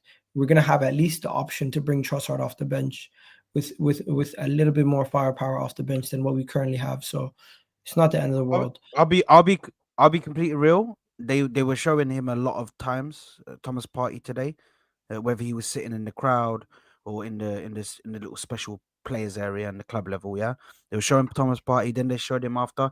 He looked distraught. He looked upset. I was so fucking happy that he was fucking upset and distraught and fucking disappointed. Do you know why? Because you fucking did that stupid decision. We fucking slapped Madrid and you decide to go play fucking, let me go push the guy. Let me do this. Let me fight with people. Why the fuck are you fighting with people? For you to get that yellow card. You know that referees, they're not like these freaking Premier League referees. They're on job, bro. They'll book you straight away. Bang, yellow card. Khalas, You're done. He shouldn't have gone. He shouldn't have gone. Can I be honest? I don't think Partey being in the team today would have made a difference with how. No, it would have made a You're ridiculous. Massive difference. What are you talking about? Massive difference. Hear me out, bro. The way we played in general, player to player, if we compare it to our performance against Madrid, player to player, the way they played, it was. I swear to God, maybe Partey would have balanced the midfield a bit more. I don't know. But the way we were going forward, the way we were passing, yes, he helped us progress forward. I understand that. But he also plays a part in when we do play sideways, not up to him with the way the team plays as a whole. I'm not sitting here and saying that if Partey was about in the team, fact that Moreno would won play the up game top? today, because we wouldn't have. Yeah. We wouldn't have. The way we play let me as a team stop as you. a Let me whole, stop you right there. don't put in one player and think the whole team's going to switch. No, That's but it's not the completely case. No. different. No, it's This completely is why you're shocking wrong. today. He's This meant is to why be you're our main wrong.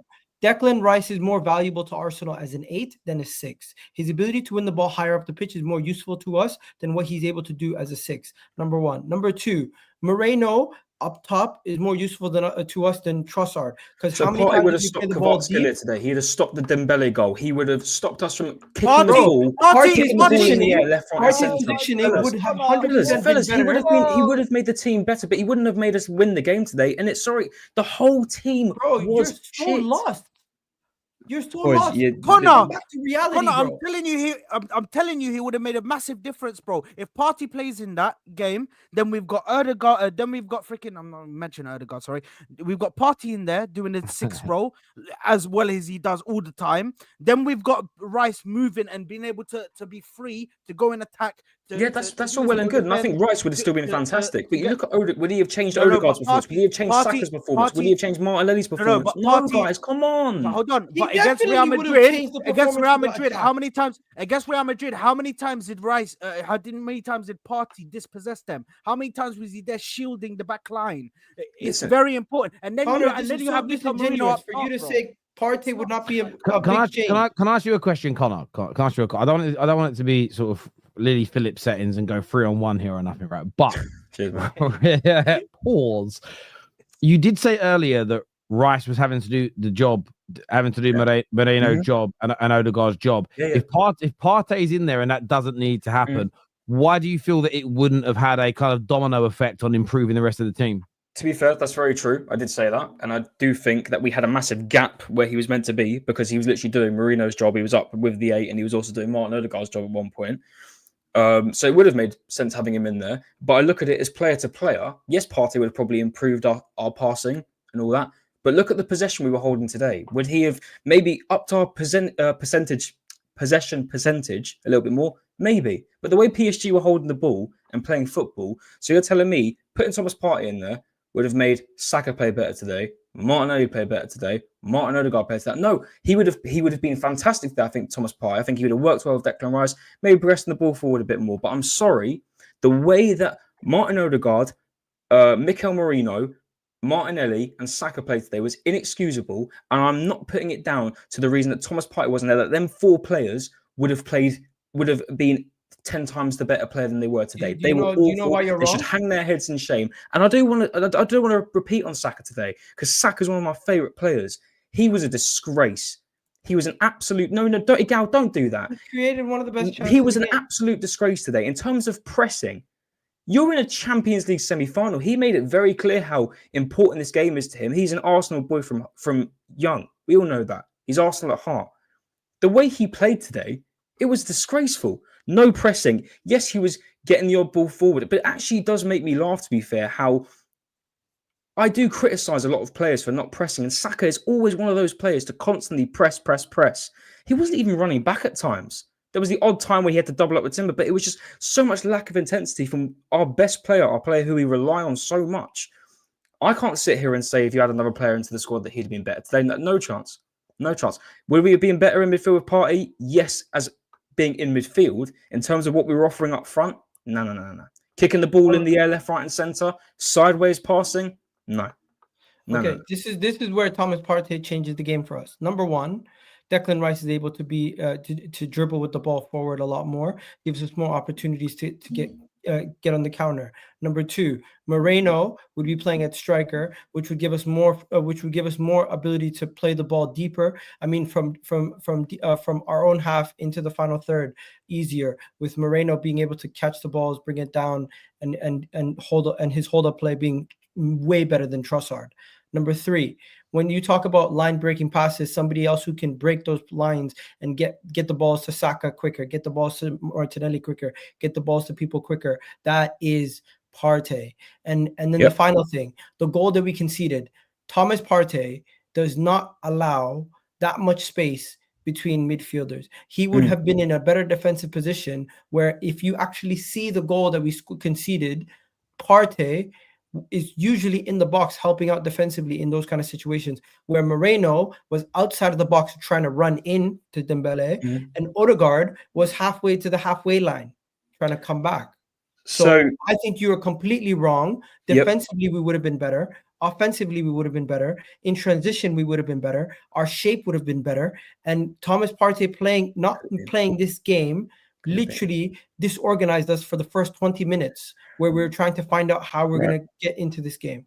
Well, so say, for example, which is very true, Partey does make those line-breaking passes and he makes very good ones as well to our wingers. You're telling me if he does that today with the way the form that Martinelli and Saka are on today, that they bury those chances? Why are you because you're adding in one person, fair play, one of our best midfielders, if not the, fair enough, and then saying the line breaking. I'm making a point that you just made, line breaking passes, which is what he does do, right? You give it to Saka or Trossard or Martinelli today, whoever plays on the wings. Tell me that they bury those chances today. Partey doesn't make them more clinical. Those players played today, not just if Partey was playing today. If those players played with that form that they were on today and that consistency that they showed, no. I think you're having I think you're trying to have a strawman argument. No, it doesn't matter if Partey was in the team or not. They were a disgrace, and this was not the team that has been playing this season today. And it always has to happen at the crucial moment with Arsenal. And it's the same thing every season. And also, people saying that, oh, this is fine. It's the next game. Our season rides on this competition. Because we go back to second place, Arsenal finished second again, bottled it, no trophy. This is the reality we're going to wake up to next week, people. Bro, No, don't you're worry. seriously emotional after a defeat. I get it, but you're really talking about a lot of stuff that has no correlation. Thomas Partey being on the pitch does not make them a better finisher, but Thomas Partey being on the pitch allows the team to be in a better shape to score and to defend. And for you to ignore that and to say it doesn't make Odegaard a better player, it doesn't make Partey a better player, you're wrong. No, I'm saying It makes the team being better. The team being better by one of our best midfielders and allowing players to play in their proper positions that has been the reason why we got through versus Real Madrid, is the reason why we're saying it's better. For you to say, oh, well, if Thomas Partey plays, well, if we sign a striker, does that make Odegaard a better finisher? Does that make Partey a better? Does that make Saka a better finisher? You're talking shit. Egal, with the way that we played today, with the intensity that we showed, which we all know today is not the way that Arsenal have played in the last couple of months, right? Completely nowhere near. The reason I'm making the points about with Saka, with Martinelli, with Trossard, even if Partey was in there today, with the way they played today, which is nowhere near the intensity or attacking threat that they've shown this season, whacking Thomas Partey in there with the way that they played today, for me, yes, he may make a couple more passes, may make a couple more chances created, may help defensively, may not just concede the goal from Dembele. I'm talking up front with the way we played today. No, I can't sit here and say that Thomas Partey would have, with the way that Saka performed today, Martinelli, Trossard, Odegaard, they would have instantly just had a randomly better game. I can't, because of because how they played today is not how they play usually. It's not, and it's not because Partey was out. The way that they played as an individual, as the word that people like to give, aura that they left off. It's like they didn't care that it was a semi-final of a Champions League. That's not even remotely true. You're forgetting the fact that Neves literally blocked Moreno on the line for a final shot. We had two clear goal-scoring opportunities that were saved by the goalkeeper, and you're sitting here as if the score margin, the way you're speaking, is as if we got battered. So you're happy with today's performance, Egal, yeah? Nobody's happy with today's performance. Exactly. But you're so why sitting are you here. arguing my point about the performance? Bro, nobody's happy with today's performance. But you're sitting here going to major extremes, saying everything is shit, everything is terrible. Today was shit. Today was terrible. It's a UCL semi-final. It should have been better but yes, bro, we lost, but it's not that. It's not as bad as you're painting it out to be. It really is. You're going to a final extreme. You're going to a final extreme, and this is what people do when they face heartbreak. You're going to the final extreme. Bring yourself back. Bring yourself back to reality. After a couple of days, after this result has calmed down, and then you're going to realize today what you're saying. You're a little bit going too far. Fair enough, but I'll speak to you next week when we get knocked out of the Champions League, mate. All right. I'm just gonna say you didn't even think we were gonna get past Egal, let me just say one thing. Because today was the day, people. Today was the day that we should have made our statement and get. No, it is, Saad. It is today. Today was our chance. This is the thing. It was. I understand that you're saying. The players' performances were shit. This and that. Yeah, but it's a completely different game if Thomas Partey is in that team, and the reason why is firstly he's in the DM position. So it's a more stable midfield. That's number one. When it's a stable midfield, there's assurances from the attack. They don't have to defend as much. They can have confidence that midfield has already shown them that it can handle dealing with transitions, dealing with plays. So if you have assurances that your midfield is sturdy, your midfield is sure, then you can go and do your job. Yeah, these players may have had a shit performance because Thomas Partey was out, because the team was re-shifted about and everything, and we're putting Trossard in the striker position. We're putting Mikel Merino back in the midfield. Do you know what I mean? It's not just like they were shit. They're gonna be shit even if Partey was there. It completely changes the game because you don't know how the players will react if Thomas Partey is there and they have a sure midfield. I'm sorry, but I think you're wrong there. Listen, I can understand why I'd be wrong, 100%. I just look at the way the players played today. I haven't seen that, especially Saka. I haven't seen him play like this in a long time. Just the way his body, just the way when I watched him against Nuno Mendes, whatever you want to call him, you know, his body language was just so deflated. From minute one, it was just lackadaisical, and I just thought, this isn't the player I've seen. And the reason I'm questioning it, and with the Partey stuff, I'm like, so Partey being there makes Saka look more threatened. Like him being there will make him think, all right, Thomas Partey's there now. me being Saka. I'm going to be more threatening now. I'm going to press now. That's the way I'm looking at it, in a sense. I'm not sitting here saying Partey not being in the squad doesn't make us better. No, I'm looking at our performance today and the way the players played, that if Thomas Partey is there, it makes Saka, Martinelli, Trossard think, I'm going to play better now. Because as individuals, they didn't play well today at all. As a team, Partey being in there, helping the team, yes, 1,000,000%, he's easily one of our best defenders, if not the. But as individuals, as how Saka played as an individual, as Martinelli, Trossard, Odegaard, if they're sat there, Thomas Partey's in the team, in another reality, and him being like, right, Partey's here now, I'm going to play better. I don't think Partey boosts their motivation to think, I'm going to press him, I'm going to attack, I'm going to go forward now, I'm not going to go sideways. The That's game just plan, the way I the look game at plan's it. completely different from how we would have played if Thomas Partey. Anyway, I know Terry wants to end the stream. Yeah, sorry, Terry. All I'm Well, no, saying is, I've that got- the game I've got plan super is. chats. I've got super chats Yeah. to go through. I think it's a really good debate you guys have had. That's why I just sat there silently listening. Viewers, give us your take, give us your opinions. I don't think anyone's going to change each other's minds on the show, and that's often not what a debate is about. But viewers, let us know what you think and feel. I know you're going to get your live comments in, but make sure when the video stream ends, come back and write down what you think in the comment section, please. Let's jump into some of these super chats here. First one said, Terry Timber made 3 fouls prior to the pen, which would have been yellows. Then afterwards, he makes 2 fouls, including one where he runs with the tackle. I mean, look, I get what you're saying, that you think some of those cards should have been yellows and he carried on making them. But if he'd have got a yellow for an earlier one, he probably wouldn't have made those additional fouls. So I get your point, but it's a hard one. Would he have carried on making those fouls? Would he have made those tackles if he was already on a yellow card? That I suppose that's what you would have to look at as well. Stop overreacting, Gooners. Everything happens was predicted. If you know ball, when Partey is back, dramatically will change. Will be tight, is what Zach says here. Lots of people criticize Foden for having a shit season. Even as a Milan fan, I have done it. But Odegaard hasn't got enough scrutiny on him. So awful today, is what Zane says.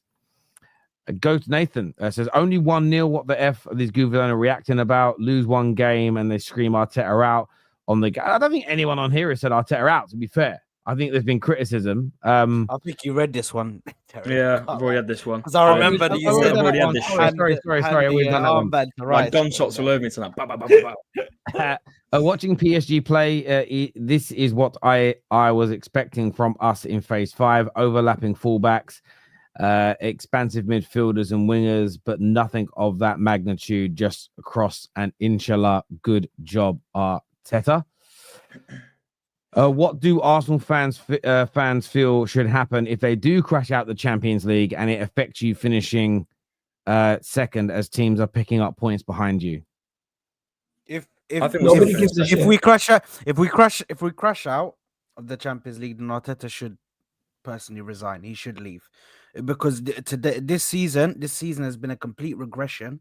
The only chance I would have possibly given him is if he got to a final and it was a competitive final, maybe it was 1 goal out, or maybe it was a close final and we got out on penalties. That's the only chance I can give him to, you know what? I'm going to give you another chance next year. But next, if he gets kicked out in the semi-finals, brother, you might as well just pack your bags up and go. So are you saying either he gets a statue or he gets sacked? Yes, 100%. I think there has to be an in-between. Egal, didn't you say about, actually, I can't recall because I don't want to misquote you, but I swear you made comments about this was Arteta's last season, way before the whole Madrid stuff, all this. Or am I wrong? I might be wrong. I've changed my mind because the board let him down in January. I thought you did. Hey ho, it is what it is. There are some things. Listen, I do get your point, Egal. It's like, it does feel like for a certain group of Arsenal fans now, Arteta either becomes a legend or he gets sacked, and it's literally knife edge stuff. It's a little bit, like you can't. So for those people, it's like you can't be a little bit pregnant. Either you are or you don't. You can't kind of marry someone. You either get married or you don't, right? And I think there are certain Arsenal fans, and look, I don't agree. I mean, look, I look at it this way, right? It's this and I love this about fan content. People think I don't like it from the media, but I like it from fans. I've grown to like it even more. All the Arsenal fans, no way we're beating Real Madrid, zero chance, blah, blah, blah, blah, blah. Go through. And then tonight will be like, so you did not tell you how bad we were. Nah, you already kind of lost the debate in the last round. You don't get to claim, because Sam in the group chat, big up for Sam, literally was like, I think I might predict zero chance for Arsenal again now. It's like, bro, it's hilarious. It is funny with fans. Saad, what changes would you make at halftime? Humor us, please. Given Partey wasn't there and we have injuries, what would you do? I already told you I would bring on Kieran Tierney at left back, put Miles Lewis-Skelly in the midfield, and I would. What's the problem? It's Arteta. Sorry, they got me. I'd bring on Kieran Tierney, put him at left back. You could have also just done. I would put Miles Lewis-Skelly. But you also just maybe could have brought on Nwaneri a little bit earlier. I mean, that's just a simple one. Like people, I don't think he trusts the bench. When he does stuff like this. He certainly doesn't. I mean, the fact that Sterling weren't coming on, was he? Oh, you know something? Terry, you look at that bench, and I kind of get why Arteta didn't go in mad. Maybe not a half time, but I still think he should have got Nwaneri onto that pitch a little bit earlier in the game. He's been excellent this season. He can score. He can score a goal from nothing, and he nearly did when there was that little mix-up when Declan Rice was fouled. He is probably half a yard away from give him 20 more minutes. Maybe you get another chance or two like that. So he could have done some things. Saliba needs Gabriel. Adrio needed Vidic. I've got to stop on that. Like, Vidic was he won one Premier League before Vidic even arrived back in 2003. And then Vidic wasn't even like one of the main centre-backs. He only played like 20, 25 times in his first full season with us, where we won the Premier League, where Rio was the main guy. So Rio had won 2 Premier Leagues as the mainstay centre-back before Vidic. That's just not true, my friend. That's just not true. Can we stop comparing them until we win something? No, I don't think he's comparing them. I think he's saying that certain defenders need other defenders, but partnerships are key. Like John Terry was always amazing as a defender, but I don't think he was ever better than when he had Carvalho next to him and vice versa. They were just a great pairing. Craver, my baller, showing why he is the second best winger in the world this season, only behind Yamal. Thank you, PSG, for taking him away from Naples. Big up. Yeah, he's brilliant. Yes, but Staffy as well shamelessly messaged me. So I've just realized, Terry, you must hate Kvaratskhelia because he doesn't always take his players on. Something I didn't like about Sancho at United. Firstly, Kvaratskhelia is better, but Kvaratskhelia has got a great understanding of when to attack a fullback and when maybe he's being doubled or tripled up on. It's best to pass the ball. He's got such a great knack of knowing when to do that. Today. There was a point. I don't know. Like I said earlier, Terry, he went past 3 of our players. It was Timber, Saliba, and it was one more, and he just went. And I think we nearly conceded, but I think Raya saved it. Ridiculous. He's out of the world. This loss cannot be on Super Mick. He begged you to fight for every ball and every tackle. The last I checked, no one ran onto the pitch to do that.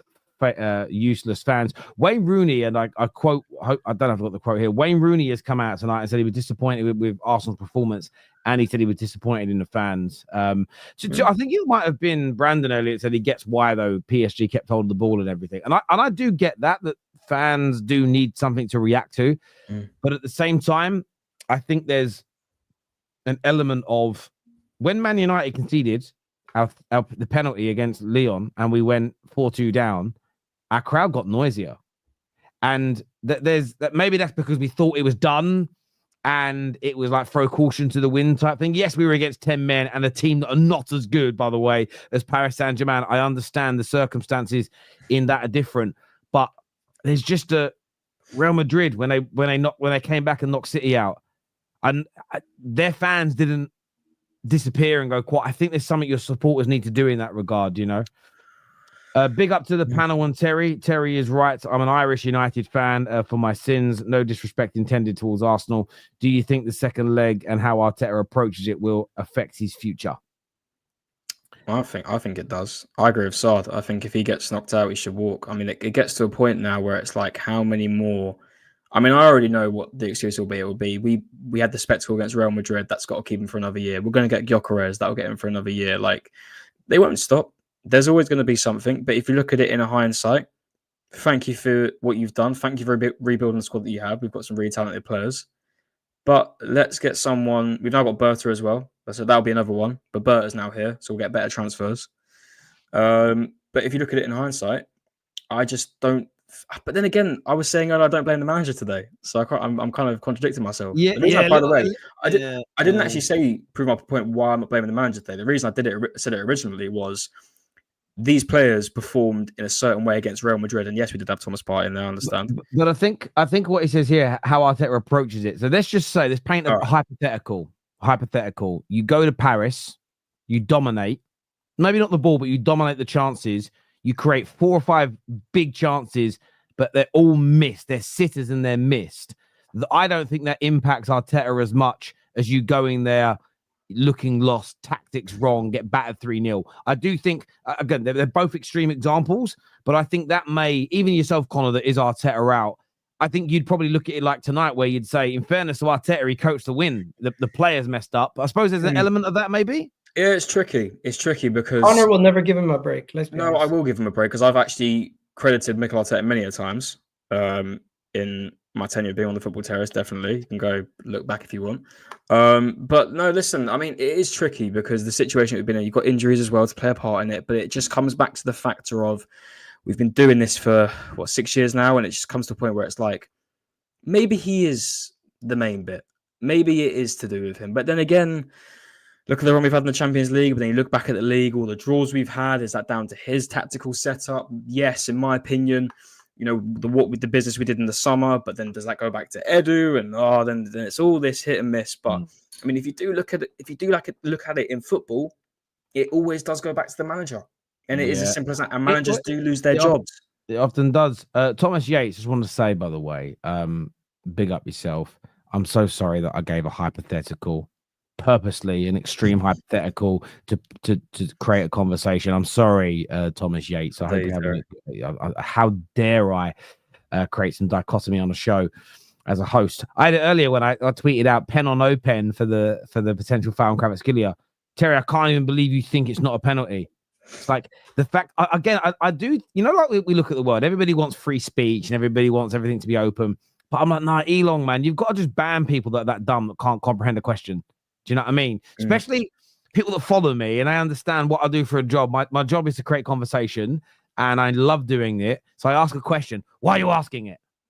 Because it's my job. Like, it's so weird, man. Some of you are proper strange. No wonder why they always cook Mr. Canada on any platform he goes on. He has been calling for Partey to leave because of his wages, like he is a shareholder at Arsenal. What an edit. Yeah, sorry, idiot. It's an Irish word. He is. Who's Mr. Canada? He's talking about me. Oh, you. Sorry. I honestly, you know what, right? Honestly, I just consider you British and English with the rest of us. Like, I don't even hear your accent anymore. I totally forgot you were Canadian. I'm sorry, bro. You know what this is somebody who just has made their opinion of me and they don't want to listen to anything I say. I hear that. Egal's a very nice person. Egal's a lovely bloke.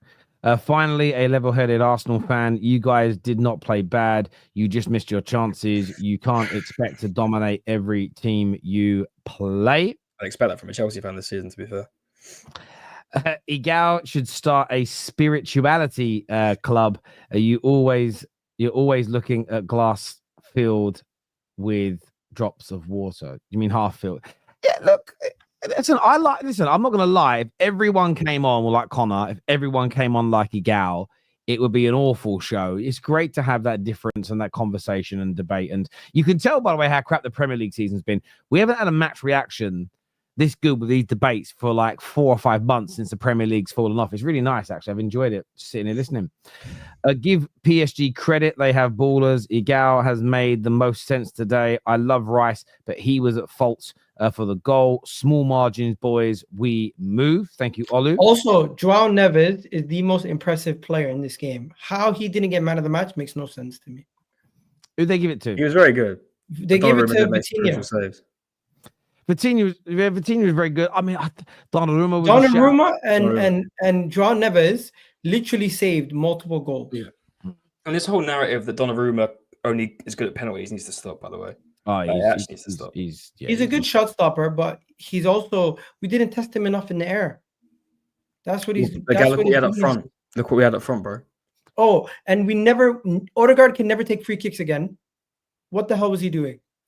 I don't know why he was on all the set pieces today. That baffled me. I was like, why? I mean, as in not the corners. I mean, more from outfield. And I was like, Yeah, when you got Rice and Saka in the yeah, team, like, what is this? Is he trying to make a statement that he can still do them? It's like, bro, just go do your thing in the box or whatever, or stay out from the box. You know, I don't know what that was all about.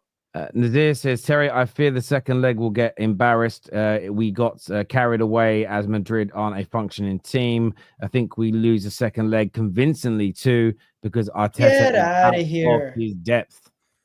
Get out of here. I There's no evidence of what generally you're think we saying. concede first there, and I think then it's done. There's no evidence. Listen, Liverpool were 1-0 up versus PSG. PSG turned it around. We could turn it around. We still got a second leg. All this stuff about losing, that's a loser mentality coming from the people who say they don't rate Arteta. You guys sound like losers to me. Egal, I'm so sorry if we get knocked out because I'll feel your pain with all the coke. No, but bro, you're already quitting. You already gave up. No, I'm already quitting. That's not what my team's. Yeah. I know what my team's like.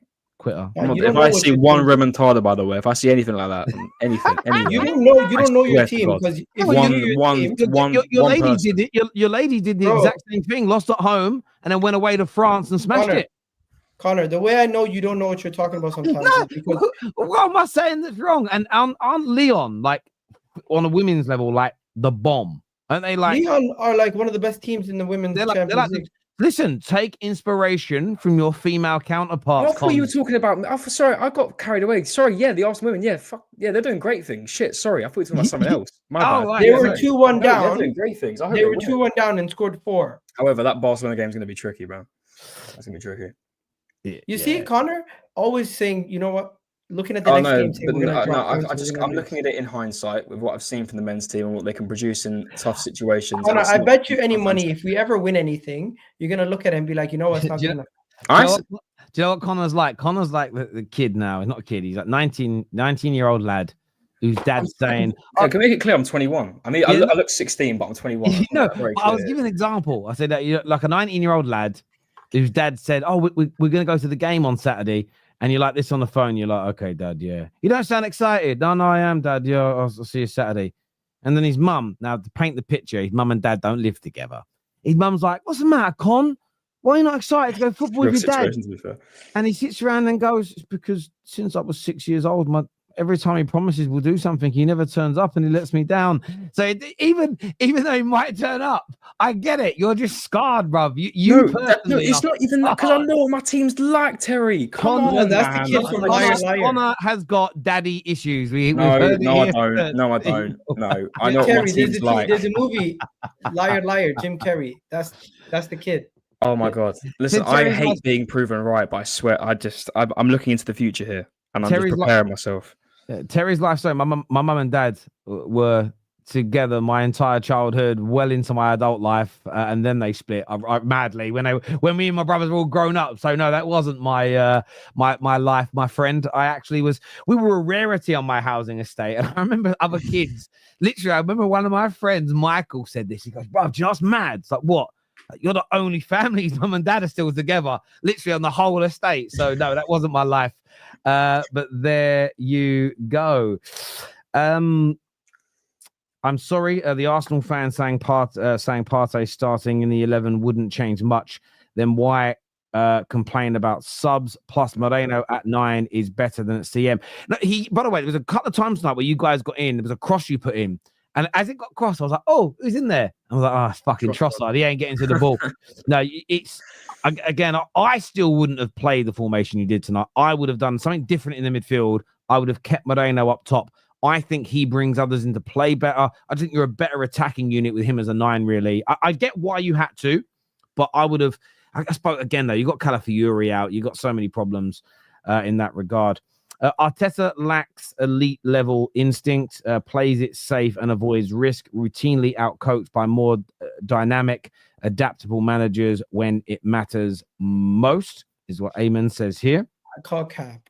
Do you know what the worst thing is about this all, by the way? If we do get knocked out next week, which I hope we don't, I want to go to the final, thank you very much. But if we do get knocked out next week, we've got to play Liverpool on the weekend. And they've already won the league. That is, I have a funny feeling that we're just gonna just let them just pipe us 5-6-0, and I'm being genuinely serious. So what's your game this weekend? Liverpool. Bournemouth. Oh, Bournemouth. Oh yeah. Oh, yeah. I Next mean, oh yeah. weekend, If you go out, yeah, Oh, that's that'll gonna be a that's horrible such a one. bad If game you to go, play yeah, if you after. go Oh out my next God. week and then your next game is Guard of Honor Day. Oh, This is what I mean. It's Honestly, literally- Connor, it's a half the stuff that WWE comes out of your script. mouth It's a just makes me WWE sick. script, man. Like all this stuff, man. Connor It's makes you scripted. sick. Connor makes Yeah, you half sick. the stuff he says just makes me sick. What do you mean You makes sound me like sick? You sound like a quitter. You sound like somebody who just gives up on life. I'm not a quitter. I'm realistic. That's what I am. That's what I'd say. Nah, you got a loser hey, mentality. I'm just You're negative. basically saying 1-0 down in the Champions League semi-final. Yeah, we're out. Egal, do you know what it is? I'm 1-0 just disappointed down. because Yeah, we're Egal, out. believe it or not, I said we'd win The tonight. fuck? Egal, 1-0 down. We're out. Egal, I It's said we'd win. over. Egal, We I lost said at we'd Emirates. Egal, It's Egal, done. I said we'd win tonight. Many a times I said we'd win tonight, and the fact that my team let me down the way we did, I'm very Yeah, deflated, because you and I'm feel like back an to idiot for reality. predicting a Back win. to life, You're saying the back tie's to done. reality. You know that one? Yeah, that's me right now. Just keep it real, bro. You feel I'm like keeping it real. I don't think we're going to win next no. week. What's wrong with that? You Alright. keep. This is what happens every time you want to give up on the team. They keep pulling you back, and then whenever they mess up, you quickly go against them. Why don't you just stay? Why don't you? For someone who says they're realistic, why don't you stay realistic and be like, you know what? 1-goal lead is not a ridiculous lead. I didn't say it was. Easily win. We can still easily win. We can still come back. Thomas Partey coming back. There's going to be positives. The whole time I've been here, I'm not going to lie to you. I've only heard you mentioning the negatives or something where it's like, you know what? We're going to lose anyways. We're going to get piped 5-0 by Liverpool. What the hell do you think we are? Do you think we're friggin' 2020 Arsenal? What So do it's you not think we realistic are? to say that we will maybe go a goal down first and then maybe a second next week. No, you're guessing. You're guessing based on nothing. So you There's saying no that we'll evidence. get a goal up There's isn't no guessing. evidence. What are we doing here? There's This no is what I mean. I evidence to can't win say. on your There's narrative. no evidence to Also, say we're going to get piped at PSG. Can I just put it There's out there, no by the way, evidence to that say I we're did going to make a get piped by comment that Liverpool. Can I There's no say I made a evidence to comment say earlier anything you're that saying. Arteta isn't at You're fault just today? chatting shit. The one day I don't blame Mikel Arteta and I'm all of a sudden the enemy again. Like it's just like I can't win. Bro, I can't forget win. about blaming Arteta. You came on here and said we could lose 5-0 to Liverpool after getting knocked out of the Champions League. After losing 1-0 in a close game. The reasoning why I said it was we're going to get knocked out of the Champions League. We've already lost the league. The players are going to be deflated to hell. Do they really want to go? Okay, what if I say we're going to win? What if I say we're going to win versus PSG and then we're going to go to Liverpool away and we're going to get a result? We might beat them because they're going to be on the How beach. about that? You know what's more likely? What's more likely is beat them 5-0. we're going to be on the beach and we get something from that game. We'll beat them Also, 5-0 ago. 5-0 my ass. They've won the league. I'll Watch go them home and be lose to positive Chelsea. now. Fucking hell. Watch them lose to Chelsea. Watch them lose to Chelsea. I will say this, Egal. Conor may be a quitter and a loser with daddy issues, but he's a great thumbnail designer. I give him that. He's an amazing thumbnail designer. Do you know what I mean? It's everyone's got some great skills. Check out Hot Takes every Tuesday. That's it. Big up Hot Takes. Already done that super chat. Egal, brother. This is from Cliff. He says, that's one of my favorite jokes in the world. That so, what'd you, Saad? You ever heard this joke? What do you call a man with a seagull on? What do you call a man with a seagull on his head? Cliff. I love that joke. It's so bad, but so good. I love it. I love it. You know what? Tell us dad's jokes. It's crazy, man. Oh, I love it, dad. You're a dad. You're allowed to do it, bro. Dad, yeah, I am a dad. It's. You're My other favorite one was what do you call a woman with one leg? Eileen. I can't lie. I heard another one. What would you call a man with no arms? Armless. Fucking hell, bro. They're so bad. Yeah. Jokes are so bad, man. It's absolutely bad. Egal, brother. The big up Cliff, by the way. Imagine he's got a seagull on his head. Anyway, brother, the young man is absolutely right. Odegaard was shit. Trossard was shit. And Martin Odegaard once again mismanaged. Sorry, Mikel Arteta once again mismanaged the team. Odegaard and Trossard have no business staying on the pitch that long. I literally said that in my match reaction. This here, I agree with Saad. Yup, I know his name. I can't pronounce it. What is it? Yep. Yep. Hennick. I can't pronounce his name. I know what you mean though. Won the treble with Bayern. They still replaced him with Pep in 2013. It is ambition. Question to the panel. Fans who still back Arteta after 5 trophyless years is because they fear the club's board lack ambition to lure a world-class manager. That I suppose is, I mean, Conor's always admitted that. He goes, there is always a risk they go backwards. So always fair. I always shout at Conor for saying that. I suppose that is the fear, isn't it? They go, right, he's gone, and who they go? They go get Thomas Frank. Do you know what I mean? That is always the fear. I think we believe in him. Yeah. I think with Andrea Berta, at least there's some hope that he's been at the top level. So yeah, at least he's got some insight into from what he's doing so far. It's looking good. So at least there's some insight that we have somebody. Hey, Arteta's closer to being a club legend than being sacked. At the moment, yes. Fine. There you go. That's fine. That's fine. But what I'm saying is, let's not act like it's not been like long. You can't. I'm sorry, but for you to be looking at people sideways, for them wanted to maybe say that the manager should hang his boots up, bro, or hang his freaking notepad or whatever the fuck he's got, and say, you know what, I think it's time you leave. Like it's not completely out of the realm of possibility, bro. Because if we go next season and we don't win a league title, we go trophyless again next season, you're going to be in the exact same wave. So people are just doing it earlier than you. Yeah, when is it crunch time, Egal? When is it the point where it's like, I'm done now? Completely out of the realm of possibility, in my opinion. I thought this. Listen, I maybe I crack really easily, but it's generally I am like, listen, I am a bit more negative tonight. I can't lie. It's late. I'm a bit. It's a bit more negative, but it's just a factor of I said we'd win. I said we'd win 3-1. I was that confident. I said we'd win 3-1. I thought the players would come out, and from minute 5, I was like, nah, not today. Like, just disappointed. It's just disappointment, isn't it? With the way that it's the fact that no one would have predicted we'd have beaten Real Madrid this season twice, and it's so infuriating. But we could listen. I'm hoping for next week. Let's win in Paris, eh? Let's make that final. Egal, stop calling critics losers. A great man once said, "Who is second is first amongst losers." Terry knows who did. Just funny, actually. My grandmother. The reason why I call them losers because the moment they face adversity, they say, "You know what? Get rid of everybody." I didn't say that. It's not quite what he said, but on the whole, second place of first losers. Do you know logically? My nana always used to say this, that logically that doesn't make any sense. The team that comes 20th in the league are the first losers because they're 20th. If you're second place, you're the last loser. You're not the first loser. Just putting it out there. Like imagine you in a tennis tournament. And it's 400 players in it, and you get all the way to the final and you lose. You're the last person to lose. You're not the first loser, so you're the last loser. Logically, it's an illogical statement that second place is the first loser. It's impossible to be. It's the last loser. But I'm just putting it out there for everyone to know. Still a loser, in some people's eyes, but you're not the first loser. It's impossible. Big up your nan, man. Yeah, my nan is right. My nan was right about a lot of things, bro. Your nan, man. My nan, she was a very, for someone that was like that generation where she's 17, 18, got married, housewife and a mum, very smart lady was my grandmother. Big up yourself.